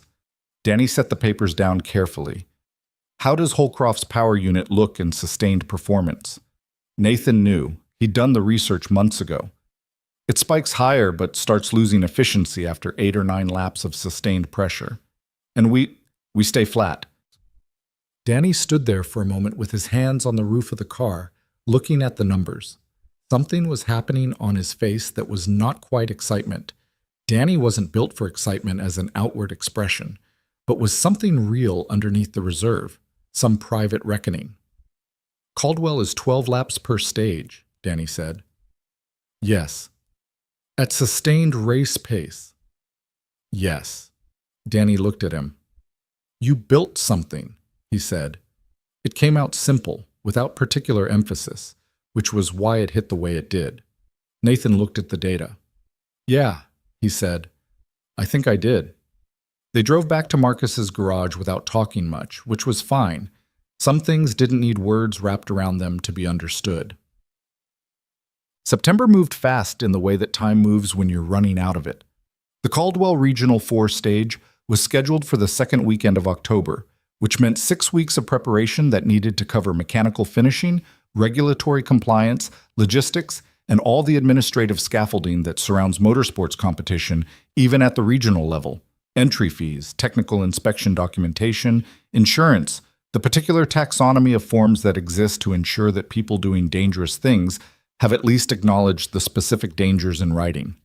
The entry fee alone was a number that Nathan paid with the last of a savings account he'd opened when Lily was born, with the original intention of it being a college fund. He did it without letting himself think about it too long, because thinking about it too long led to a calculation he couldn't afford to make right now. It would either be paid back many times over or it wouldn't, and the only variable he could control was whether the car was ready. They had no sponsors. He'd made 12 calls in August, been passed off to an assistant or a marketing department in 8 of them, had 3 actual conversations that went nowhere, and one that went somewhere briefly before the contact came back and said the company's motorsports budget was committed for the year. He had a friend at a local auto parts shop who offered to put their logo on the car for a contribution that was less than the cost of the vinyl lettering, and he took it because it was something. The car would run with the shop's logo and Nathan's last name on the door. That was it. Marcus found this funnier than Nathan did. Classic, he said, looking at the finished car on the Friday before they were set to trailer it to Caldwell. Nathan Brooks, sponsored by Dave's Auto Supply. Precision Parts, Nathan said. It's called Precision Parts. I know what it's called. I've driven past it 100 times. It's still funny. Danny, who was walking around the car doing a final visual inspection with the particular focus of a driver who sleeps better knowing he's checked things himself, looked over. I've raced for worse backing. That's not reassuring, Nathan said. Wasn't meant to be. They loaded the car onto a borrowed trailer at 5 a.m. on Saturday morning, the October air carrying the first real chill of the season. Lily was there, bundled in a jacket, awake earlier than anyone had intended because she'd heard the garage door and gotten up to investigate.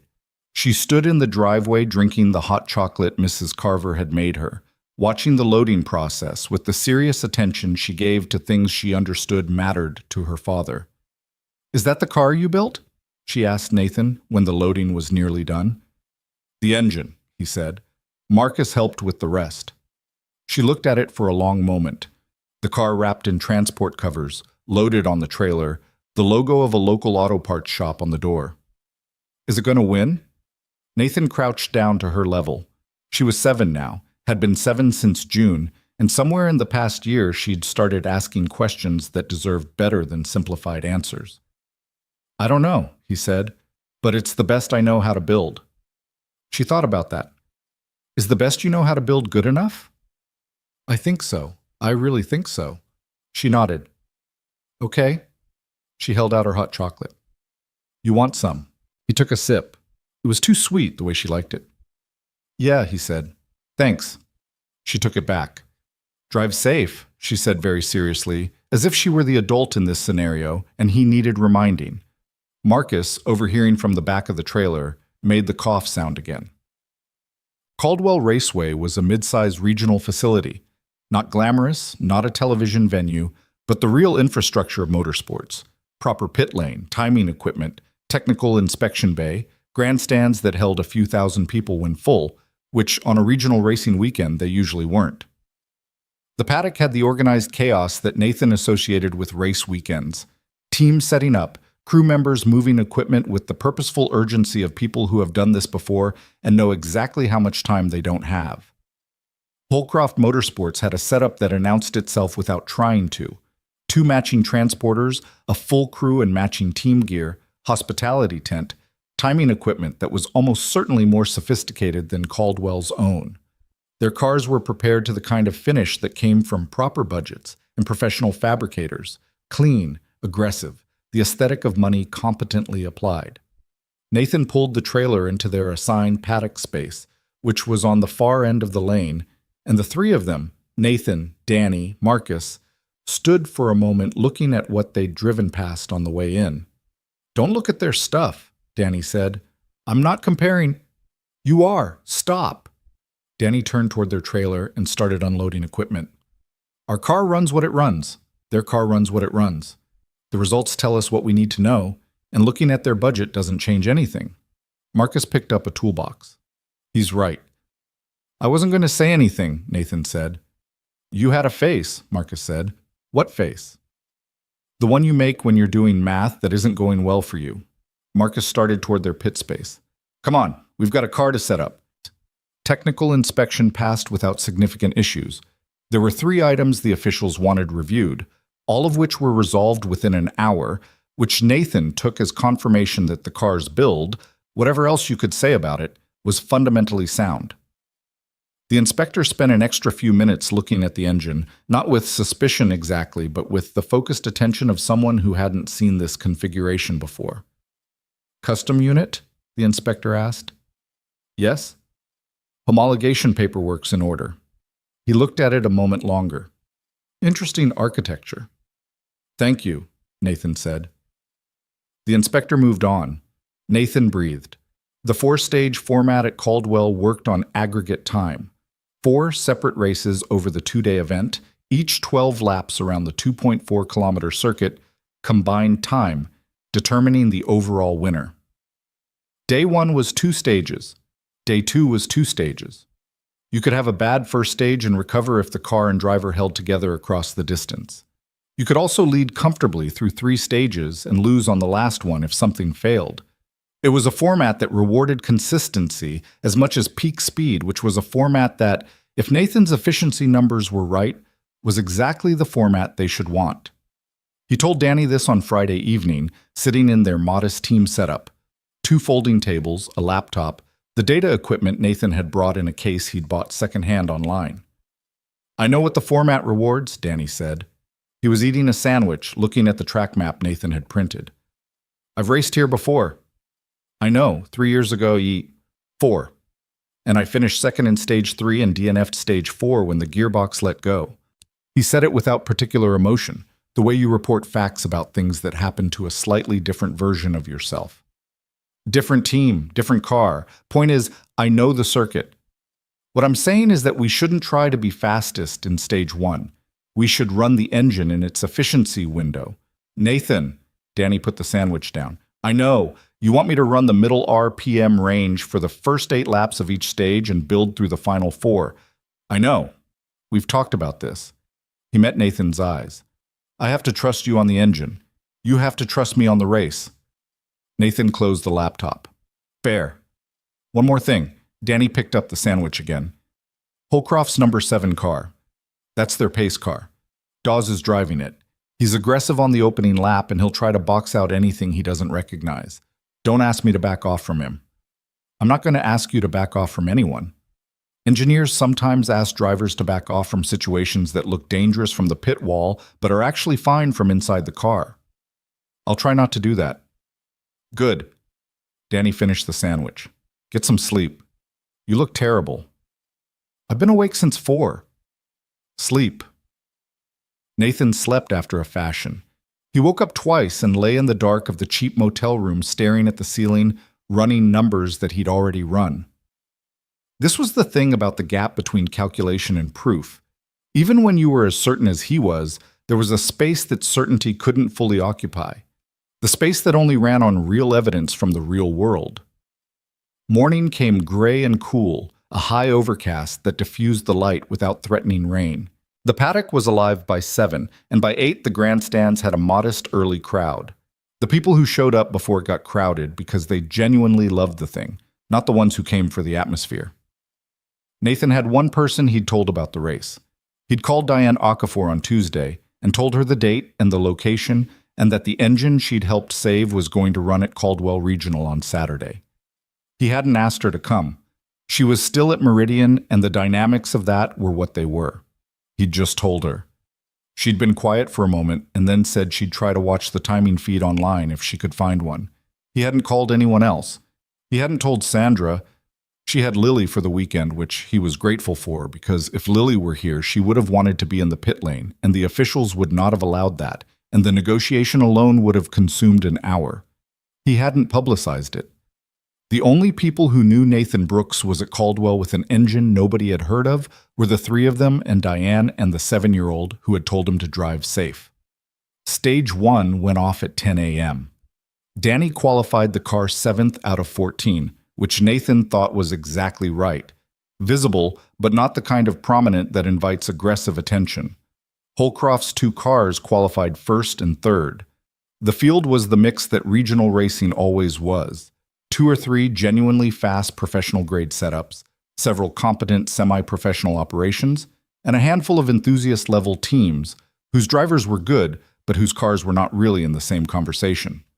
Nathan stood at the pit wall with a radio and his data laptop and watched the starting grid assemble. He had built the thing in the notebooks. He had built the thing in Marcus's garage. He had run it 47 times on a bench, and 6 times on a test track, and 2 times in an empty parking lot, and once in a careful installation check. He had looked at these numbers from every angle available to him, and they were right. He was as certain as it was possible to be certain about anything you hadn't yet proved to the world. He was also, standing at that pit wall, genuinely, acutely afraid. Not the kind of fear that makes you want to run. The kind that means the thing in front of you is real. The lights went to red, then green. The field accelerated off the line with the particular sound of 15 engines at full throttle that Nathan had heard at races before but had always been watching from a distance, as a spectator. From the pit wall it was different, closer, bigger, the sound pressing against you rather than arriving from across the circuit. He tracked their car. Number 31, white with blue lettering, Dave's Precision Parts on the door. Through the first turn cluster, watch Danny hold his line through the inevitable first lap positioning scramble, come out of turn 2 in 6th. Good. Exactly where Danny had said he wanted to be. For the first 7 laps, Nathan watched and took data and said almost nothing on the radio.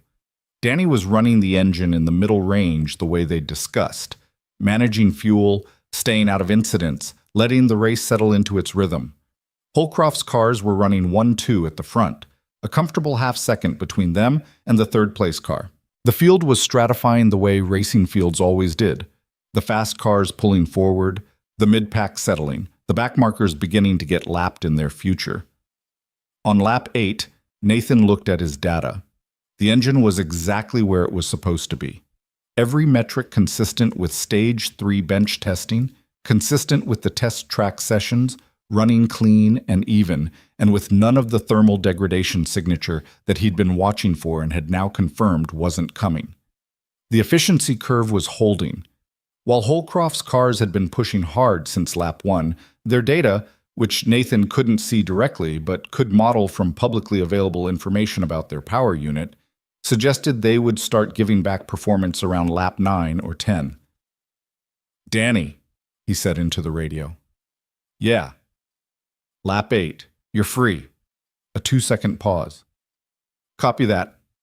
On lap 8, car 31 began to move. Not dramatically, not in the way of television racing where a car suddenly charges through the field in a single spectacular sequence. It moved the way Nathan had intended the engine to move, incrementally, consistently, the power output building through its range without the spike and manage cycle that the other cars were working through. Danny picked off fifth on the back straight of lap 8, clean and committed. No wheel-to-wheel drama. Fourth on lap 9, through a corner sequence where the exit acceleration differential became visible for the first time in the race. Nathan was writing data and watching and not saying anything because there was nothing to say. Danny was driving the car, and the car was doing what it was built to do, and the only thing Nathan could contribute right now was not getting in the way of either of those facts. Third on lap 10. On lap 11, Holcroft's second car, the one in first position, made a move to block that suggested its driver was aware of the white car behind him and was not interested in giving ground. Danny didn't take the bait. He stayed patient through lap 11, managing the gap, running his own race rather than reacting to the one in front of him. Nathan had half expected to need to talk him through that moment. He didn't. Lap 12. The last lap. Holcroft's lead car hit the long back straight first, with car 31 half a second behind. This was the engine's ground. Extended high speed, the place where sustained power output and efficiency mattered more than anything else. Nathan watched the telemetry and saw the gap closing. He didn't say anything. He watched. Coming out of the final complex of corners, 300 meters from the finish line, car 31 was alongside Holcroft's car, side by side down the run to the line. Nathan was aware that he was gripping the edge of the pit wall with both hands and had been for an indeterminate amount of time. The finish. Car 31 crossed ahead by the timing system said 0.04 of a second, which was not a comfortable margin, which was also a win. Stage 1. Out of 14 cars, car 31 finished first. Nathan stood at the pit wall and stared at the timing screen. Marcus appeared from somewhere to his left. Did we just... Yes, Nathan said. Stage 1. Yes. Marcus put a hand on Nathan's shoulder briefly, the kind of gesture that said everything the moment didn't have time for, and then pulled it back and looked at the timing screen himself. Holcroft's going to adjust, he said. Yes, Nathan said. I know. Well, their engineers are going to figure out pretty quickly that whatever just passed them is doing something different. I know. Are we going to be okay when they adjust? Nathan looked at the numbers on his screen, at the engine's thermal data across 12 laps of race conditions, the consistency of the output curve, the absence of the performance degradation he'd been modeling against, at the gap between what his engine was doing and what would need to happen for the adjustments Holcroft could realistically make to close it. Yeah, he said. We're going to be okay. Danny came over the radio. Tell me the margin. 0.04. A pause. I left time on the table in lap 11. You won stage 1. I left time on the table, Danny said again. Not self-critical exactly, just precise. I'll be cleaner in stage 2. Nathan looked at Marcus. He's going to be cleaner in stage 2, he said. Marcus shook his head slowly. 3 more stages, he said. Let's not celebrate yet. They didn't celebrate. They went back to the tables and pulled the data and went through it lap by lap, looking for everything the race had told them that the test track hadn't, every calibration available in the gap between controlled and real. Nathan made 3 adjustments between stage 1 and stage 2, small, targeted, the kind of refinements that only became visible under race conditions. Danny walked the circuit alone during the break, which was something he apparently always did between stages and which Nathan had learned not to interrupt. Stage 2 went green at 2 p.m. The field had rearranged itself in the way that competition always rearranges. Holcroft's cars now starting more aggressively positioned, their crew visible in animated conversation in the pit lane before the start in a way that suggested the first stage result had not gone unnoticed. Nathan watched the start and said into the radio, "They know." "I know they know," Danny said. "It's fine." For the first 4 laps of stage 2, Holcroft's number 7 car, Dawes driving, the aggressive one Danny had mentioned, ran a specific kind of race designed to complicate car 31's lines. Not illegal, or not clearly illegal, but tactical in the way that experienced professional teams are tactical when they've identified a threat they didn't see coming and are deciding how seriously to take it. Danny was patient in a way that Nathan found difficult to be from the pit wall, watching a faster car be slowed by someone else's racecraft. He said nothing on the radio. Danny had told him to trust the race, and he was trying. On lap 5, Danny said, "I'm going around him on the outside of 7. Outside of 7 was the long right-hander that Nathan's track map had flagged as a difficult overtaking point. I know, I've got the speed. Danny, trust the car, Danny said. You built it for exactly this. Nathan closed his mouth. On lap 5, turn 7, car 31 went to the outside of Dawes's car on the long right-hander and held the line through the corner with the kind of sustained exit acceleration that the engine's efficiency curve made possible.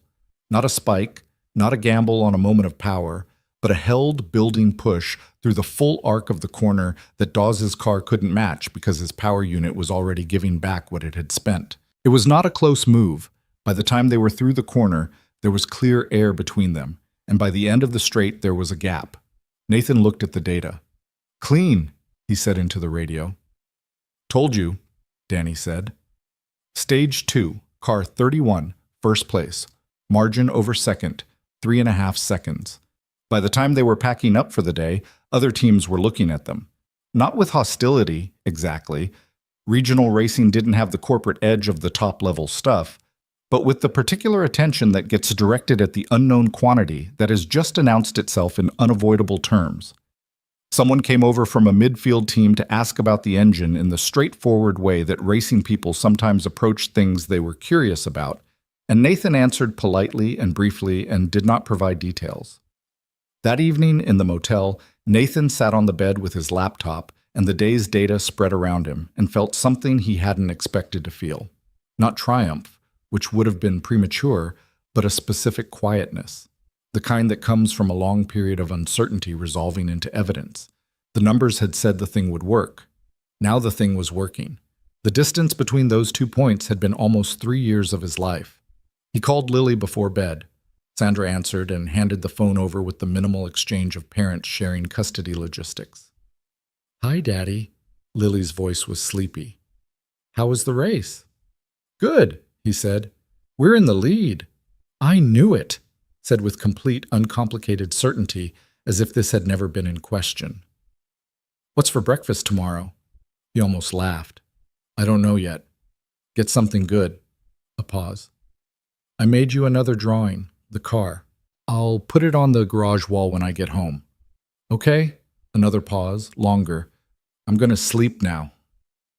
"Okay, sweetheart." "Do good tomorrow," she said. "I'll try." He sat in the quiet motel room for a while after he hung up. Then he turned off the light and lay in the dark and didn't try to run any numbers at all. 2 stages down. 2 to go. Victoria Hayes did not plan to be at Caldwell Raceway that Sunday.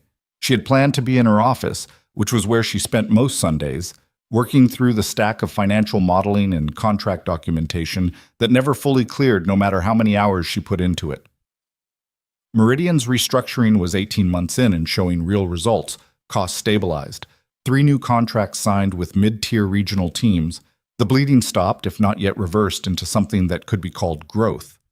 She had done what she'd been brought in to do, and she was doing it methodically, and on most Sundays the office was quiet and the thinking was clear, and that was what she preferred. The call that changed her Sunday came from a man named Grant Holloway, who was the technical director at one of Meridian's newer contract clients, and who had been at Caldwell on Saturday for reasons related to scouting competitive field conditions for his own team's upcoming season. He called her at 8:45 on Sunday morning while she was on her second coffee. "Have you looked at the Caldwell timing results from yesterday?" he asked, without preamble. "No? Why would I?" "There's an independent car running there. No team affiliation anyone recognizes, no sponsor to speak of. They won both stages yesterday." A pause. "By margins that are hard to explain with the equipment they appear to be running." Victoria set down her coffee. "Appears to be running. Their declared engine specs are homologated. I checked. Custom unit listed as a proprietary design. Nobody in the paddock knows who built it." Another pause. But the performance data from the timing system, the split times through the back sector, the sustained pace on the final 2 laps of each stage, it doesn't look like anything from a standard power unit configuration. It looks like something running an unusually efficient thermal management cycle. Victoria was quiet for a moment. Thermal management. The phrase landed with a specific gravity. "What's the team name?" she said. "That's the thing. It's listed as Brooks Independent Racing." He said it casually, the way you relay information you haven't yet filtered for significance. Car 31. Driver is a guy named Reyes, regional circuit. Nothing special on paper. Victoria set the coffee cup down very carefully on the desk. Brooks. "Send me the timing data," she said. "Already did. Check your email." She was already opening it. The data was public record. Regional Racing published timing information for transparency, and what it showed was consistent with what Holloway had described, and considerably more striking when she looked at it with engineering eyes.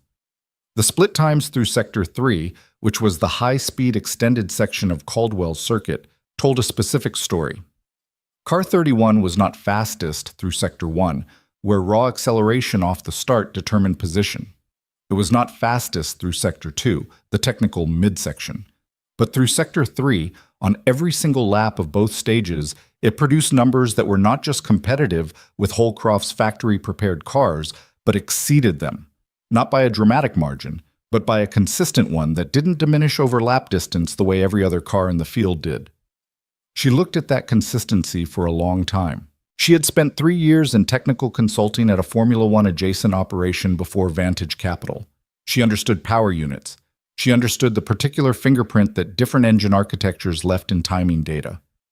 What she was looking at had a fingerprint she recognized, not from any specific car she'd worked with, but from a concept she'd read about in an engineer's notebooks, sitting in her office at Meridian 18 months ago. During a Friday afternoon meeting, she had ended by signing a termination letter.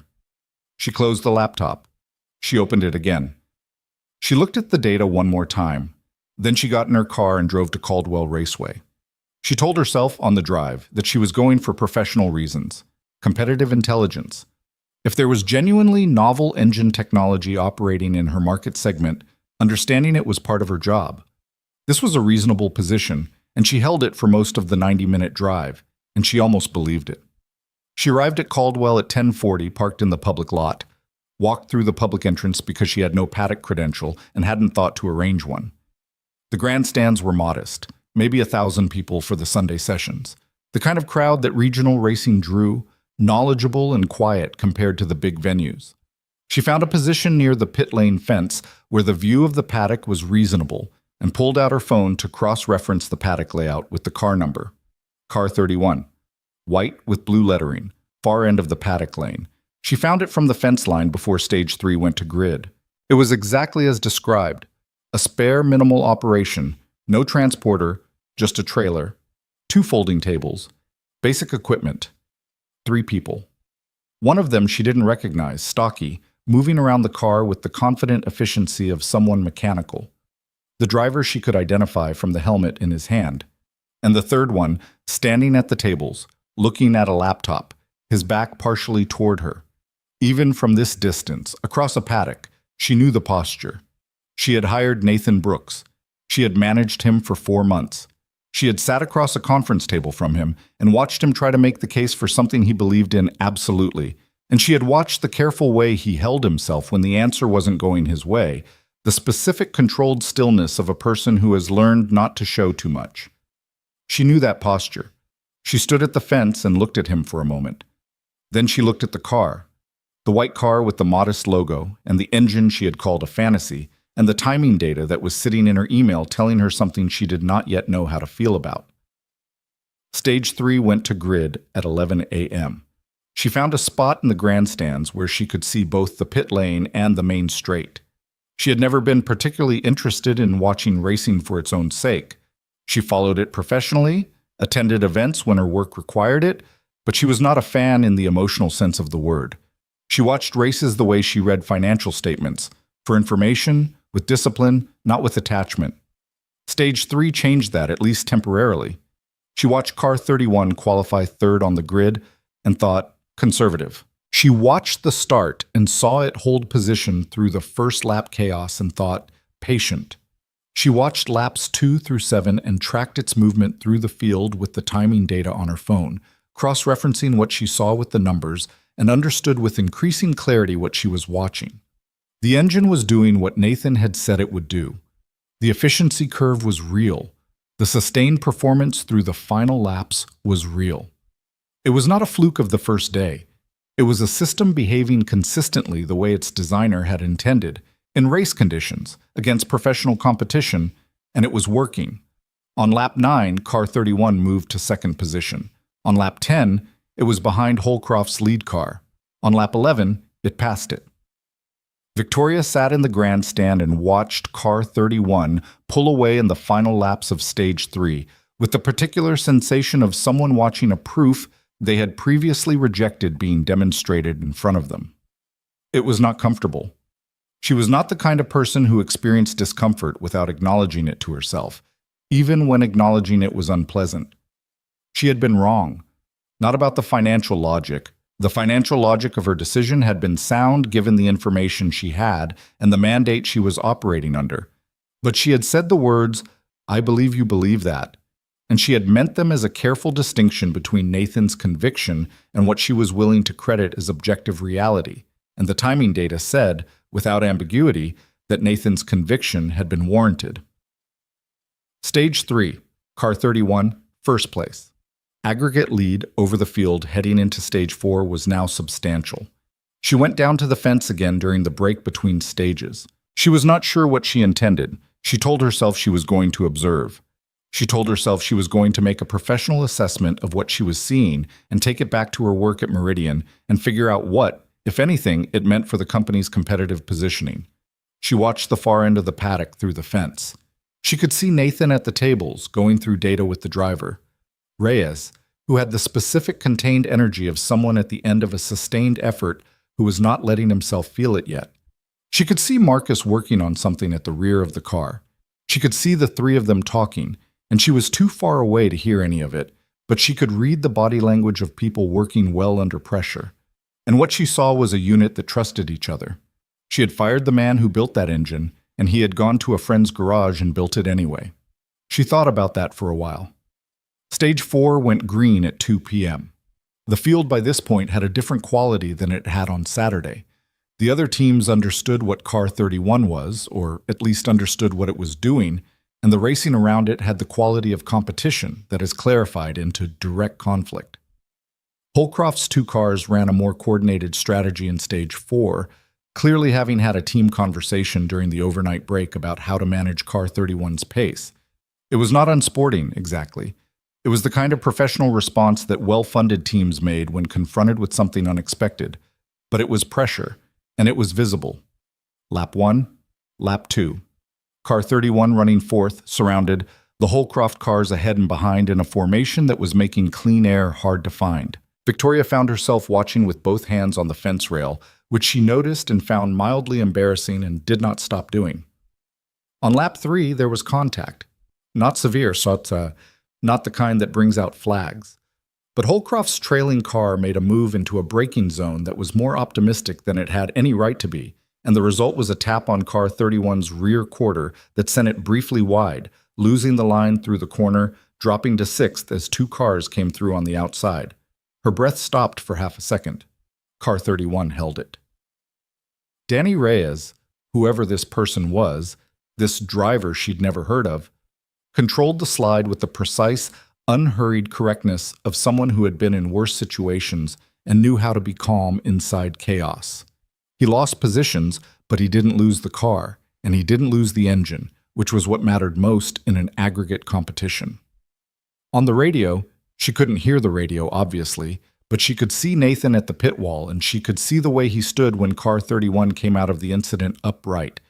She thought, he's talking to the driver. She thought, he's keeping his voice steady. She thought, he knows how to do this. She thought, why do you know that about him, and you still made the call you made? She knew the answer. It was the same answer it had always been.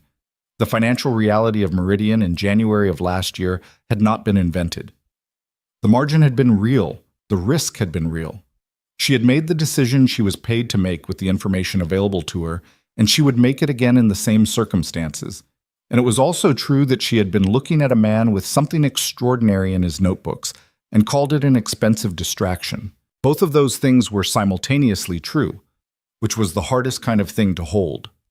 Car 31 worked its way back through the field, 6th to 5th on lap 5, through corner patience rather than straight-line aggression, 5th to 4th on lap 7, when the car ahead made a mistake and Danny didn't miss the window, 4th to 3rd on lap 9, through the back sector where the engine's sustained output told its story again with the same quiet insistence it had been telling it all weekend, 3rd to 2nd on lap 10, one car ahead, Holcroft's number 7.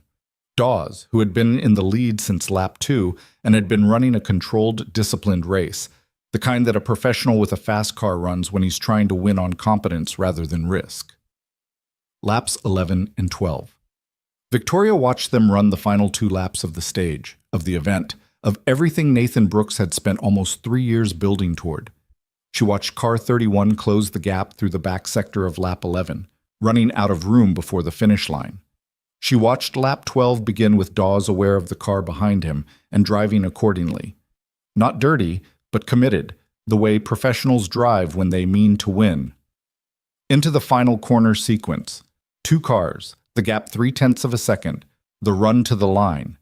Through the final corner, car 31 took the inside, not with the desperate lunge of a car that was faster in that one moment only, but with the building assurance of a car that had been incrementally faster for 24 laps across 2 days and was finally, in the last 800 meters of the event, demonstrating the full extent of what that difference meant. The line. She didn't have the timing on her phone. She had to wait for the grandstand screen to update. Car 31. Stage 4, first. Event aggregate, first. She stood at the fence with her hands on the rail. Across the paddock, she could see Marcus's arms go up. She could see Danny Reyes climb out of the car and stand beside it with his hands on his knees for a moment, breathing. She could see Nathan standing at the pit wall tables with his back to the paddock and his hands flat on the table, looking at his laptop, and from this distance and this angle she could not see his face.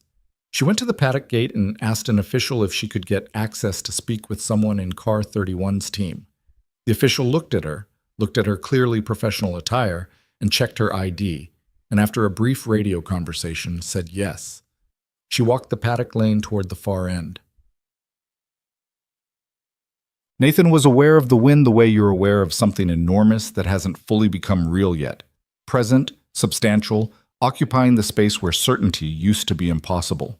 The data on his laptop confirmed it 6 times over because he kept pulling it up and looking at it, not from doubt, but from some need to have the confirmation be repeatable, to know that looking away and looking back wouldn't change what the screen said.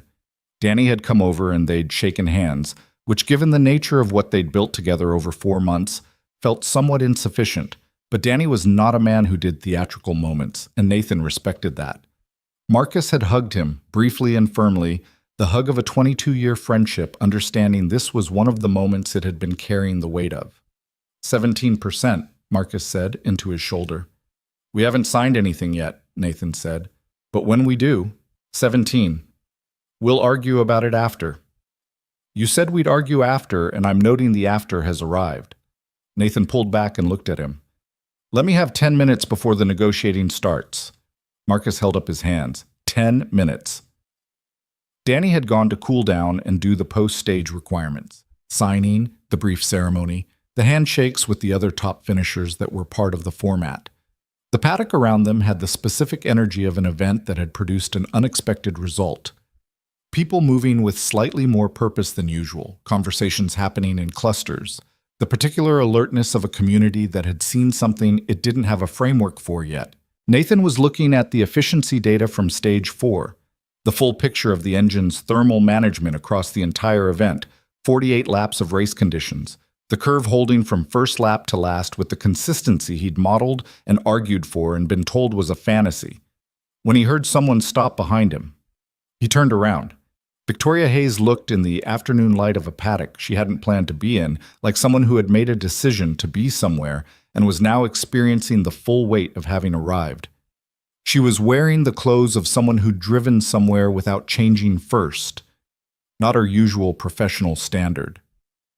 Her expression was controlled in the way her expressions always were, which meant the thing underneath was something she was choosing not to show yet.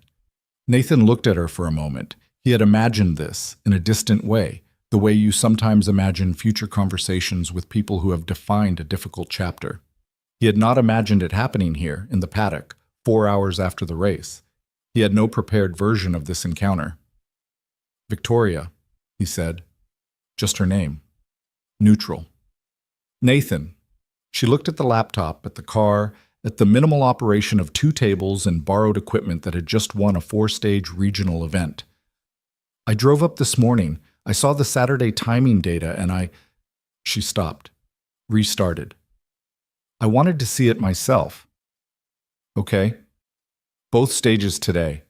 I watched from the grandstand." She paused. "And from the fence." He didn't say anything. He was giving her the space to get to whatever she'd come here to say, because Victoria Hayes was not a person who drove 90 minutes and walked into a paddock without something she needed to say. "I owe you an acknowledgement," she said. The word was careful, precise, not apology exactly, but something adjacent to it that she'd clearly chosen with intention. "What you built," she looked at the car again. "It's not a fantasy." "No," he said, "it's not. The efficiency curve, the thermal management through extended race pace. It's doing exactly what you described in my office." A pause. 14 months ago. 18, he said. Not harshly, just accurately. 18, she acknowledged. She held that for a moment. "My decision was based on—" "I know what it was based on," he said. "I understood it at the time. Meridian's position was real. The financial logic was sound." He looked at her. "You were wrong about the engine. You weren't entirely wrong about the situation." She seemed to have expected something else. Defensiveness, or the kind of carefully managed anger that he'd have been entitled to and that she'd probably have been prepared for. The directness of what he actually said appeared to require a brief recalibration. "That's—" She paused. "More generous than I'd expected." "I'm not being generous. I'm being accurate." He turned back to the laptop, looked at the data for a moment, then looked at her again. "What are you here for, Victoria? Actually here for?" She met his eyes. "Meridian's currently negotiating its engine supply contracts for next year. I have 2 mid-tier teams who are interested in performance-class power units, and I have nothing compelling to offer them." She said it the way she said things that were difficult, plainly, without the softening that required more from her than she was willing to spend on sentiment. "I want to know if you'd be willing to have a conversation." Nathan looked at her. Behind him, he could hear Marcus moving equipment, carefully not appearing to listen, which meant he was absolutely listening. "A conversation," Nathan said. "About licensing or supply arrangements, or whatever structure makes sense." She paused. "I'm not here to recover what I dismissed. I'm here because it's now demonstrably real, and I run a company that has relationships and infrastructure and existing client trust that could help bring it to a wider market." Another pause. "And because I owe you the ask in person." Nathan was quiet for a moment. He thought about the February morning he'd driven to Marcus's garage with 3 notebooks and a thermos of 2 strong coffee. He thought about riding a bicycle in the rain and selling the truck, and calling his ex-wife for a scheduling favor, and 11 days circling a materials problem that didn't want to be solved. He thought about Diane Okafor sending encrypted data from a job she could have lost for sending it. He thought about Lily, in her pajamas, taking the notebooks off his knees. He thought about 18 months ago, in an office with Gerald's furniture still in it, and the words, "I believe you believe that." "I'll have the conversation," he said, "but I'm not having it today." "Of course." "And not with just the 2 of us. My attorney needs to be present, and Marcus Webb, who has been a significant part of making this possible." "Understood." "And whatever arrangement we discuss is going to need to account fairly for everyone who took a risk on this when nobody else would. He said it without heat, but with complete clarity. That's not negotiable from the start. Also understood. She paused. Who's your attorney? I'll have one by the time we sit down. He didn't yet. That was fine. Something moved across Victoria's face. Not quite a smile, but adjacent to it. The expression of someone who has just been reminded of a quality they had underestimated. Fair, she said. Danny Reyes appeared at the edge of their conversation, having returned from the post-stage formalities, and stopped when he saw Victoria. He looked at Nathan with a brief question in his expression. Danny Reyes, meet Victoria Hayes, Nathan said. She's the CEO of Meridian Motorsports. Danny looked at her for a moment. The one who fired you. Yes, Victoria said before Nathan could say anything. She said it without flinching. Danny considered her with the flat evaluating look he used on timing data. You come to offer him something, or to apologize? Both, potentially, Victoria said. Danny looked at Nathan. You going to hear her out? We're going to schedule a meeting, Nathan said, after I've had some time to... He gestured at the general situation. The win, the paddock, the fact that his legs were tired and he hadn't eaten since 6 a.m., and the engine that had lived in his notebooks for 26 months had just won a race. Danny nodded once. Then he looked at Victoria with the particular directness of someone who has nothing to prove, and therefore no reason to be indirect. He built something real, Danny said. Whatever you offered him before, it wasn't enough to recognize that. Victoria held his gaze. I know. Make sure you know that when you're in the room, Danny said. He picked up his helmet bag from the table and walked away, which was Danny's version of having said everything that needed saying. Marcus materialized from wherever he'd been not listening. He looked at Victoria with a considerably less hostile but equally assessing expression. Marcus Webb, he said. I know, Victoria said. Your garage is where this happened. Most of it, Marcus said. He looked at Nathan. I'm going to load the car. You two finish up. He walked away toward the trailer with the deliberate tact of someone giving space on purpose. Nathan looked at Victoria. She looked at him. The paddock moved around them, other teams doing their post-event breakdown, the announcement system reading results, the ordinary machinery of a racing day concluding itself around the extraordinary specific fact of Car 31's aggregate time sitting at the top of the results board. The engine's going to attract attention beyond today, Victoria said.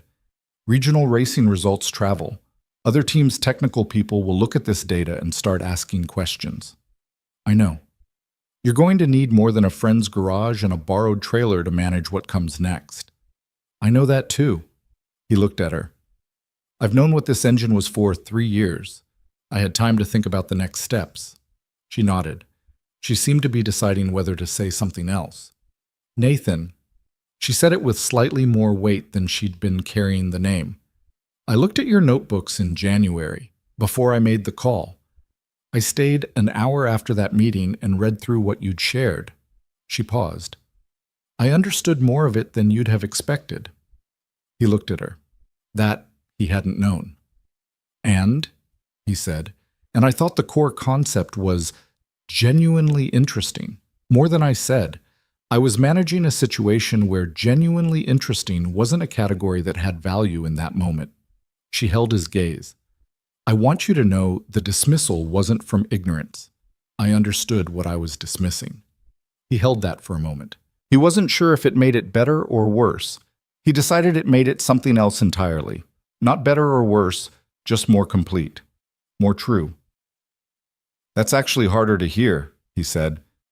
I thought it might be, she said quietly. I said it anyway. He nodded. She handed him a business card. The Meridian card, with her direct line handwritten on the back. When you're ready, she said. He took it. He looked at it. The same name that had been on the termination letter, on a white card, in a paddock where the timing board still had Car 31 at the top. I'll be in touch, he said. She held his gaze for one more moment, and in it was something he hadn't seen in that office 18 months ago, or maybe something that had been there that he hadn't been looking for. Not regret exactly. The particular expression of someone who has reassessed a calculation and found the error and is now living in what the corrected version looks like. Then she turned and walked back down the paddock lane, and Nathan watched her go, and then looked at the car, and then at his laptop, and then at the results board where it still said what it said. Marcus appeared beside him. He had the look of someone who had heard considerably more of that conversation than he was going to admit to. "Well," Marcus said. "Yeah," Nathan said. "You going to call her?" "Eventually." "Define eventually." "After I've slept, and eaten something, and called Lily." Nathan looked at the results board one more time. "And after I've found an attorney." "I know a guy," Marcus said. "Of course you do. He's good. Reasonable rates. He once got a contractor out of a materials dispute that—" "Marcus." "Yeah." "Can we just stand here for a minute?" Marcus stopped talking. He looked at the results board, too. They stood there in the paddock, the two of them, in the October afternoon light, while the racing day concluded around them and the board said what it said. After a while, Marcus said, 17%. Nathan didn't look away from the board. "We'll talk about it." "We're talking about it now." 16. 17. "Fine," Nathan said. 17. Marcus nodded. "Good." They stood there a little longer. The board still said car 31, first place, and the number didn't change no matter how many times Nathan looked at it, and eventually he stopped testing whether it would, and just let it be true. The attorney Marcus knew turned out to be exactly what Nathan needed, which was someone who understood both intellectual property law and the specific dynamics of technology licensing in competitive industries, and who charged rates that were high enough to signal competence, but not so high as to require Nathan to take the first deal offered just to cover the legal fees. Her name was Patricia Chun, and she had the focused, no-ceremony manner of someone who had spent 20 years watching people with good ideas get taken advantage of in negotiations they didn't understand, and had decided that preventing that was a worthwhile use of a career. She was in her late 50s, kept her office in a state of organized chaos that she navigated without hesitation, and had a habit of asking questions that felt obvious until you tried to answer them and realized they weren't. She met Nathan and Marcus at her office on a Thursday evening, 11 days after Caldwell. Nathan brought the relevant documentation, the engine design notebooks, the IP filings he'd initiated the week after the race through an online service he could barely afford, the Stage 3 and race testing data, and a timeline of development that established clearly what had been produced on his own time and resource versus what had any conceivable connection to his employment at Meridian. Patricia read through everything with the unhurried focus of someone who billed by the hour and therefore had no incentive to rush, and occasionally made notes in the margin of a yellow legal pad without explaining what she was writing. "Walk me through the Meridian situation," she said when she'd finished. Nathan did.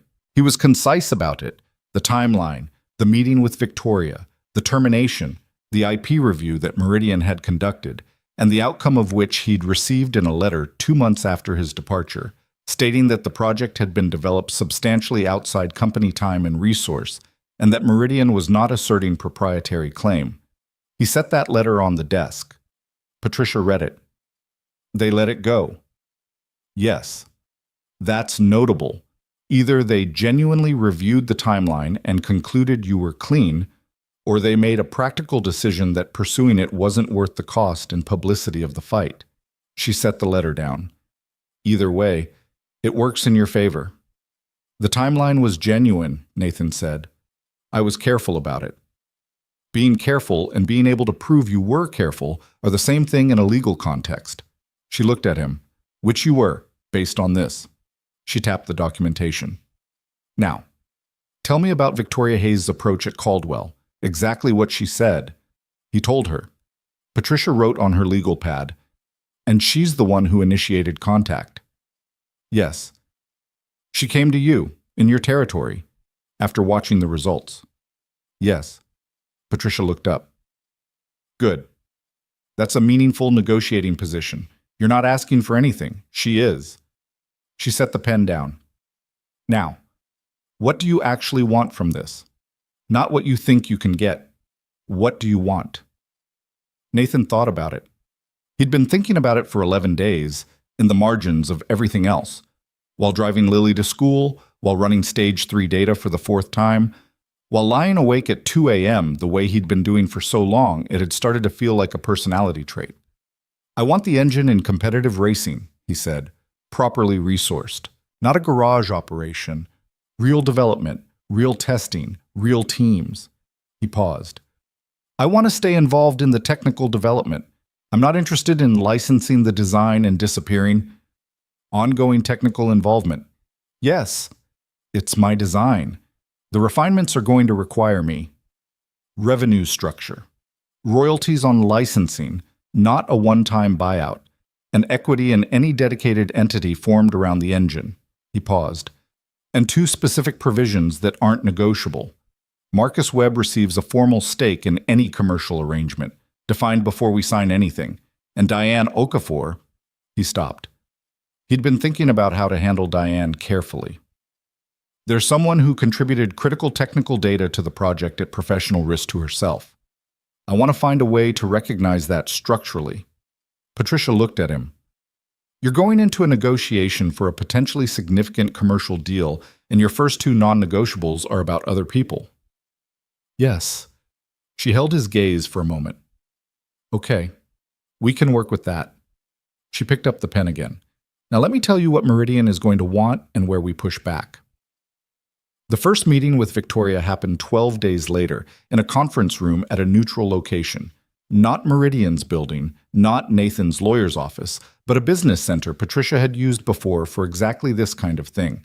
The table was long, and the coffee was mediocre, and the light was the particular flat quality of conference room lighting everywhere, which Nathan had decided was specifically designed to prevent anyone from feeling too comfortable.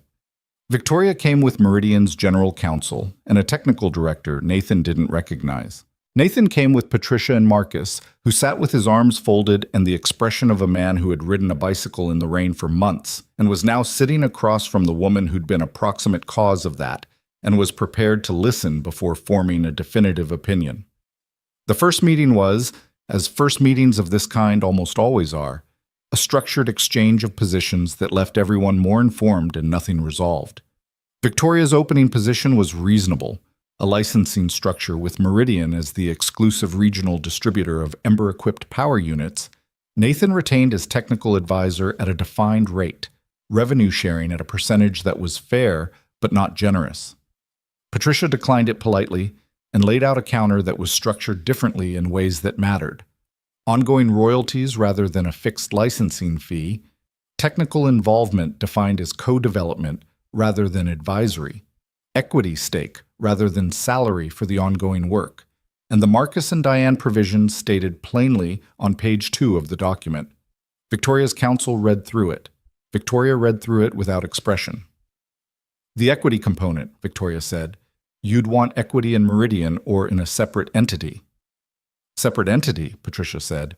"A dedicated commercial vehicle for the Ember engine development, with Meridian holding a majority stake, but Nathan and his partners holding meaningful minority positions." "Partners?" Victoria said. She looked at Marcus briefly. "Mr. Webb and—" She looked at the Diane provision. "This individual who contributed technical data." "Yes," Nathan said. "The data contribution was significant," Nathan said, "and she took a real professional risk to provide it.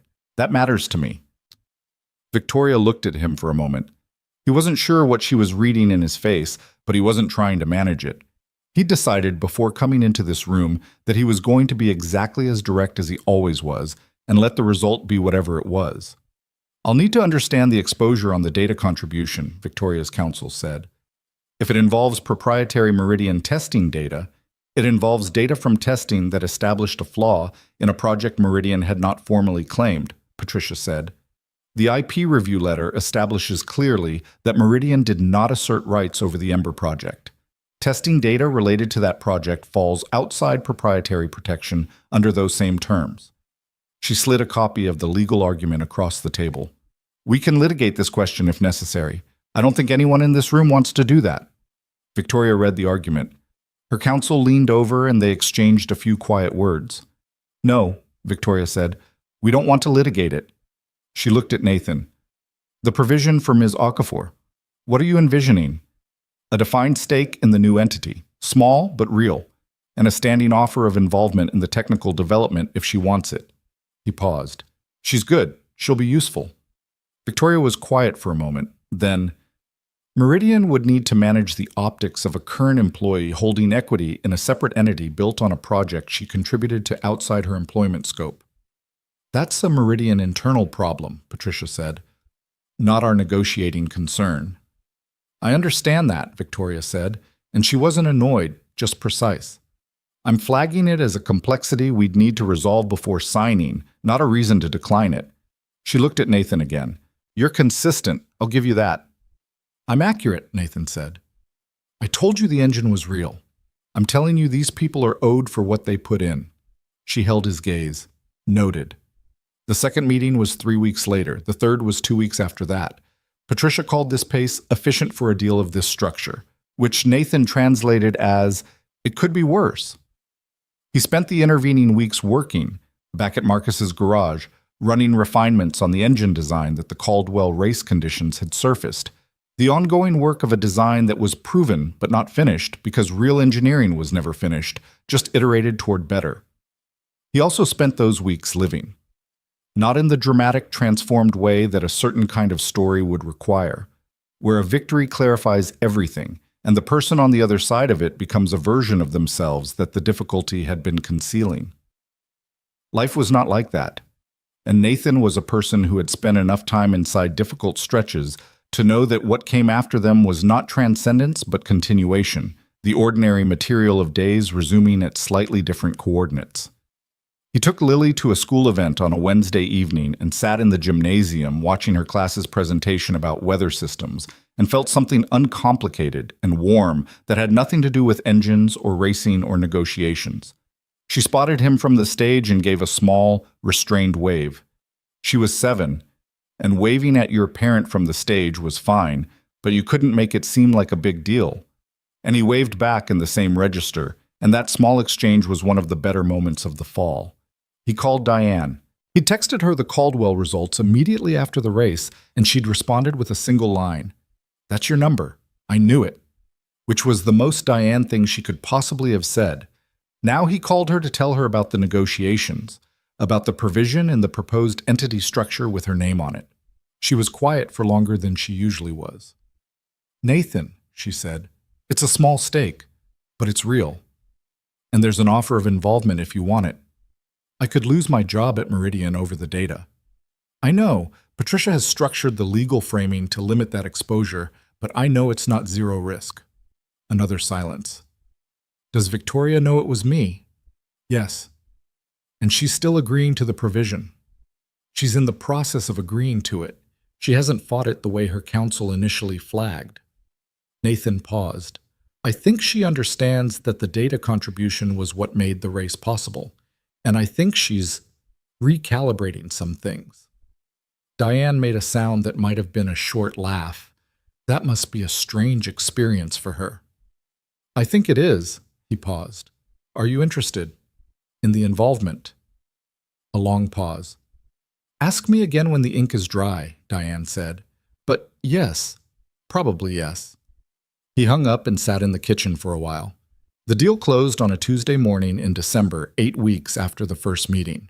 The entity was named Ember Motor Technologies, with Meridian holding 51%, Nathan and Marcus holding 30% combined, split 17 and 13, which had taken 40 minutes of the final session to agree on, during which Patricia had watched both of them with the expression of someone who had handled more complicated negotiations and was genuinely bemused by the personal affection making this one harder, Diane holding 4%, and the remaining 15 distributed between 2 additional investors Patricia had brought in during the final structure phase to provide operating capital without requiring Nathan to cede additional control to Meridian.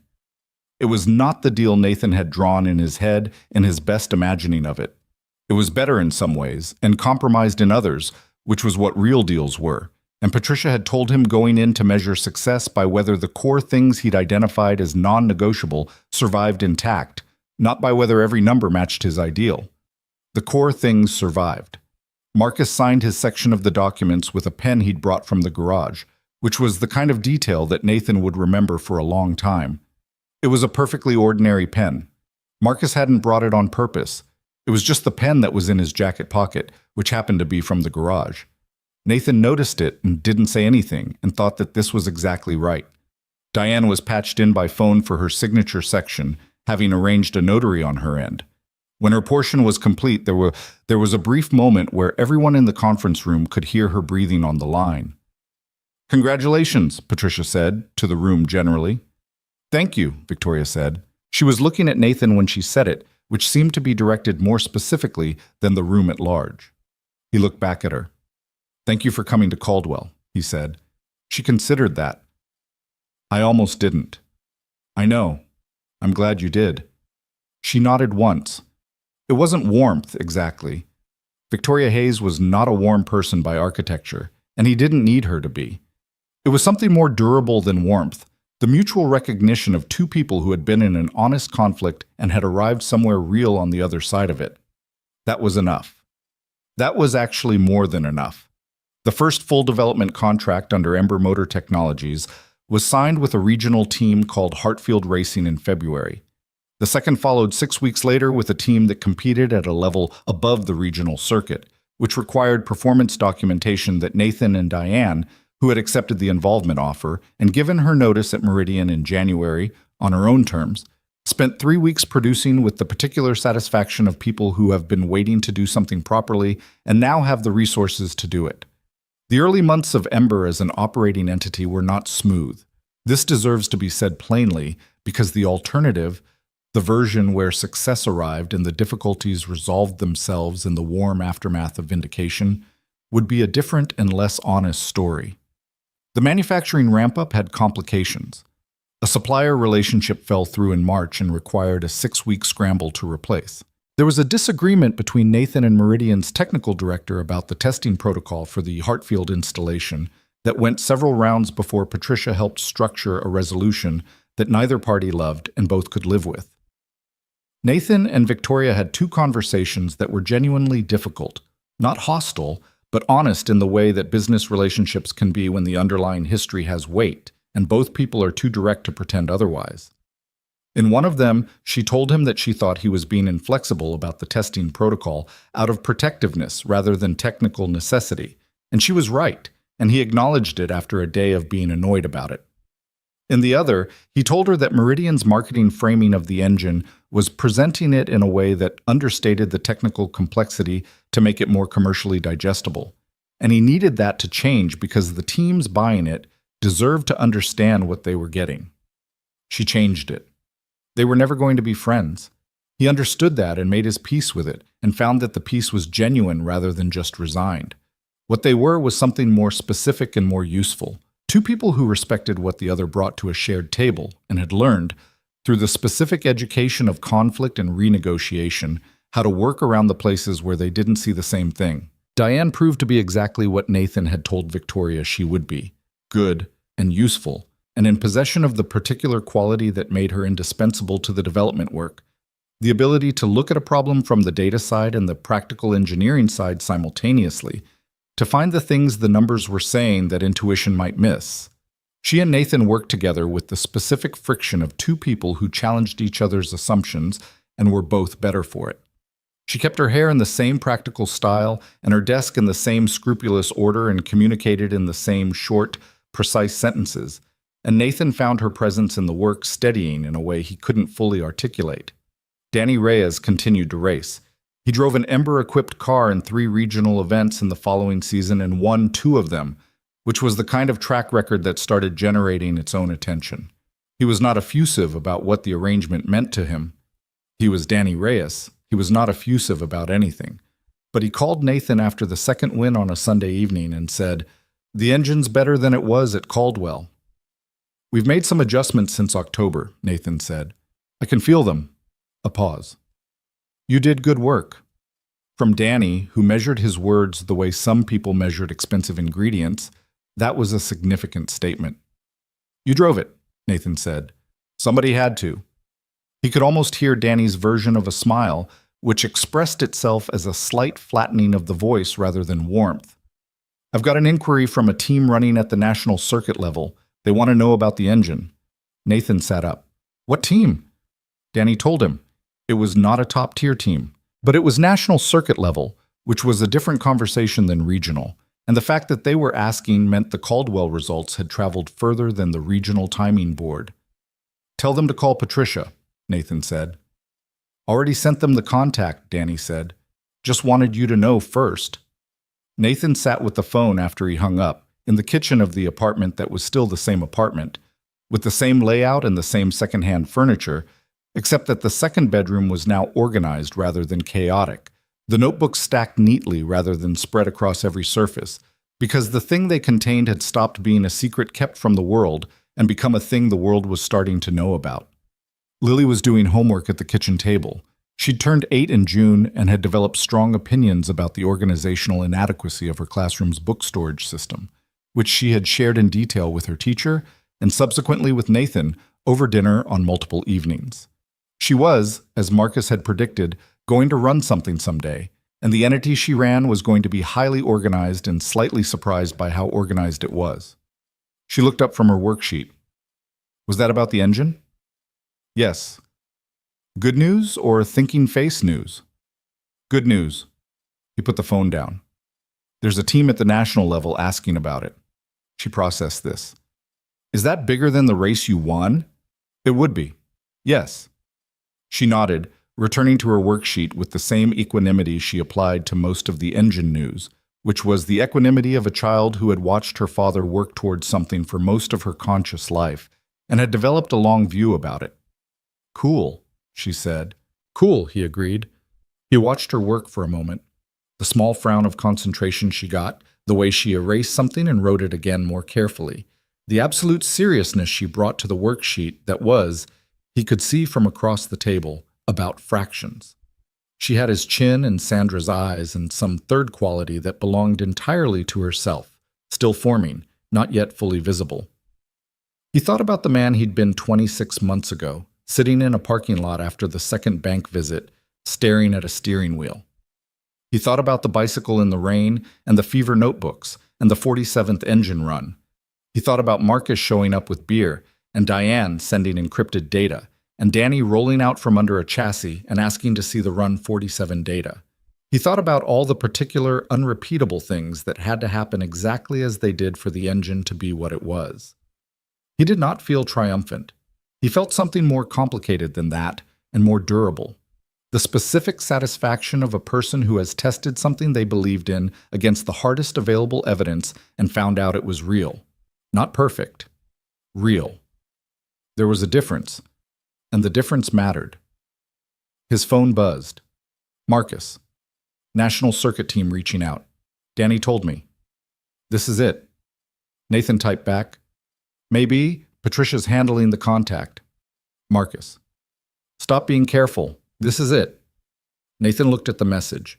He looked at Lily doing her fractions. He looked at the kitchen, the stacked notebooks visible through the bedroom door, the apartment that had held all of this for 3 years. He typed, "Yeah, maybe it is." Then he put the phone down and said, "Hey, do you want some help with the fractions?" Lily looked up. "I don't need help." "I know you don't need help. Do you want some?" She considered this distinction, which she recognized as meaningful. "Okay," she said, "but don't do it for me." "I won't." He pulled a chair around to her side of the table and looked at the worksheet. She showed him where she was, and he asked a question that pointed her toward what she was missing without providing the answer, and she looked at him with mild irritation and then looked at the page and then wrote the answer herself. "See," she said, "I didn't need help."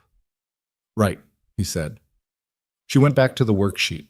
He stayed at the table, in the kitchen light, in the apartment, in the ordinary Wednesday evening of it, and let himself be here rather than in the calculations. This was the thing nobody told you about the long projects, the ones that took years and cost more than money. The thing nobody told you was that arriving at the place you'd been working toward didn't feel like arrival, so much as it felt like the world catching up to what you'd already known was true. You'd lived inside the certainty of the thing for so long that the external validation, when it came, was real and important, and not quite the earthquake you'd expected. The earthquake was earlier. The earthquake was the February morning in Marcus's garage when the engine ran for the first time, and the numbers said what they said, and you sat on a stool with your face in your hands. That was when the world changed. Everything since then had been the world finding out. What came after winning was not the end of difficulty. He knew that. There would be more negotiations, more supplier problems, more conversations with Victoria that required honesty. He didn't always feel like producing. The National Circuit inquiry might go nowhere. It might go somewhere and bring complications he couldn't yet model. Ember Motor Technologies was 12 weeks old, and real companies had long arcs that didn't resolve cleanly. And he was not a person who had ever confused clarity of purpose with simplicity of path. But the engine was real, and the people who had stood beside it when it was nothing but notebooks were being recognized for what they'd given. And his daughter was doing her fractions at the kitchen table in the ordinary Wednesday light, and the notebooks were stacked neatly in the bedroom because they'd finished being a secret. That was enough. That was, counted honestly, a considerable amount. He sat at the table with Lily until the fractions were done, and then he made dinner. Something simple, pasta again, the same too simple thing he'd been feeding her for years when his mind was elsewhere. And she ate it without complaint because she had inherited his practicality about food along with his chin. They talked about the classroom book storage problem, which she had developed into a full proposal she was considering presenting formally to her teacher, and he listened with the genuine attention it deserved, which was more than it might have appeared to deserve from the outside. After she was in bed, he sat at his desk for a while with the notebooks. Not to work. There was always work, and it would be there tomorrow. He just sat with them. The locked fireproof box was still under the desk. He'd bought it 4 years ago for these specific notebooks and never found a better place for it. Most of the notebooks were out of the box now, stacked on the shelf, because secrecy had become irrelevant. But the first one was still in the box, out of habit or sentiment or some instinct about keeping things in the place where they'd originally lived. He took it out. He opened it to the first page, which had the date at the top. 2 days after Lily's 4th birthday, which was when the idea had arrived in its first coherent form, not as a plan but as a question. What if the heat recapture in the secondary cycle could be structured to... The rest of the page was calculation. Dense, preliminary, some of it revised so many times the original was barely legible. This was what it looked like at the beginning. This was what it looked like before anything except the question existed. He closed the notebook. He put it back in the box. There was a thing he'd wanted to say to Victoria in that paddock that he hadn't said because the moment had been about other things and because he wasn't sure it would land right. He'd wanted to say, "You were not entirely wrong about me." He'd spent 6 years at Meridian being good enough but not showing what was underneath it. He'd been waiting for the right conditions, the right certainty, and in the waiting he'd made himself invisible. Some part of what Victoria had seen in that office was real. A man who had not yet proved anything because he'd been holding the proof inside rather than risking it. The firing had removed the option of waiting. He hadn't had the conditions he wanted. He'd had Marcus's garage and a friend's data and the specific extremity of having nothing left to protect except the thing itself. And the thing itself, it turned out, was sufficient. More than sufficient. He didn't think the lesson was that being fired was good, or that difficulty was secretly the point, or any of the clean philosophies that people built around stories like his afterward. The lesson, if there was one, was simpler and harder. He had known what he had, and he had been right, and the only version of the story where it came out well was the one where he kept going. That was it. That was the whole of it. The conditions hadn't mattered, in the end. The engine was the same engine in the garage that it had been in the notebooks, and it was what it was independent of whether anyone had yet recognized it. Lily's newest drawing was on the wall above the desk. She'd made it 2 weeks after Caldwell. The car again, white with blue letters she'd asked Nathan to spell for her, and a figure standing beside it that was identifiably Nathan from the shape of the face, which she'd been drawing the same way since she was 5. The figure had both arms raised. He'd noticed when she gave it to him that this was different from the previous car drawing, where the figure had a wrench. He'd asked her about it. "This one's after," she'd said, as if it were obvious. He looked at the drawing now, in the desk lamp's light. After. He turned off the lamp and went to bed, and the apartment was quiet, and outside the city was doing what it always did, and the notebooks were stacked on the shelf, and the engine was real, and tomorrow the work continued. He slept without the 2 a.m. interruption, which was not a permanent change. He knew himself well enough to know the 2 a.m. brain didn't retire permanently just because the outcome had resolved. It would come back. There would be other calculations, other problems that wanted to be run at hours when the house was dark, and the answers weren't coming. There was a national circuit inquiry, and a development ramp, and a 7-year-old who was going to grow up and need things he couldn't yet predict. But tonight he slept, and in the morning, the engine was still what it was. And that, when you stripped everything else away, was the only thing that had ever actually mattered.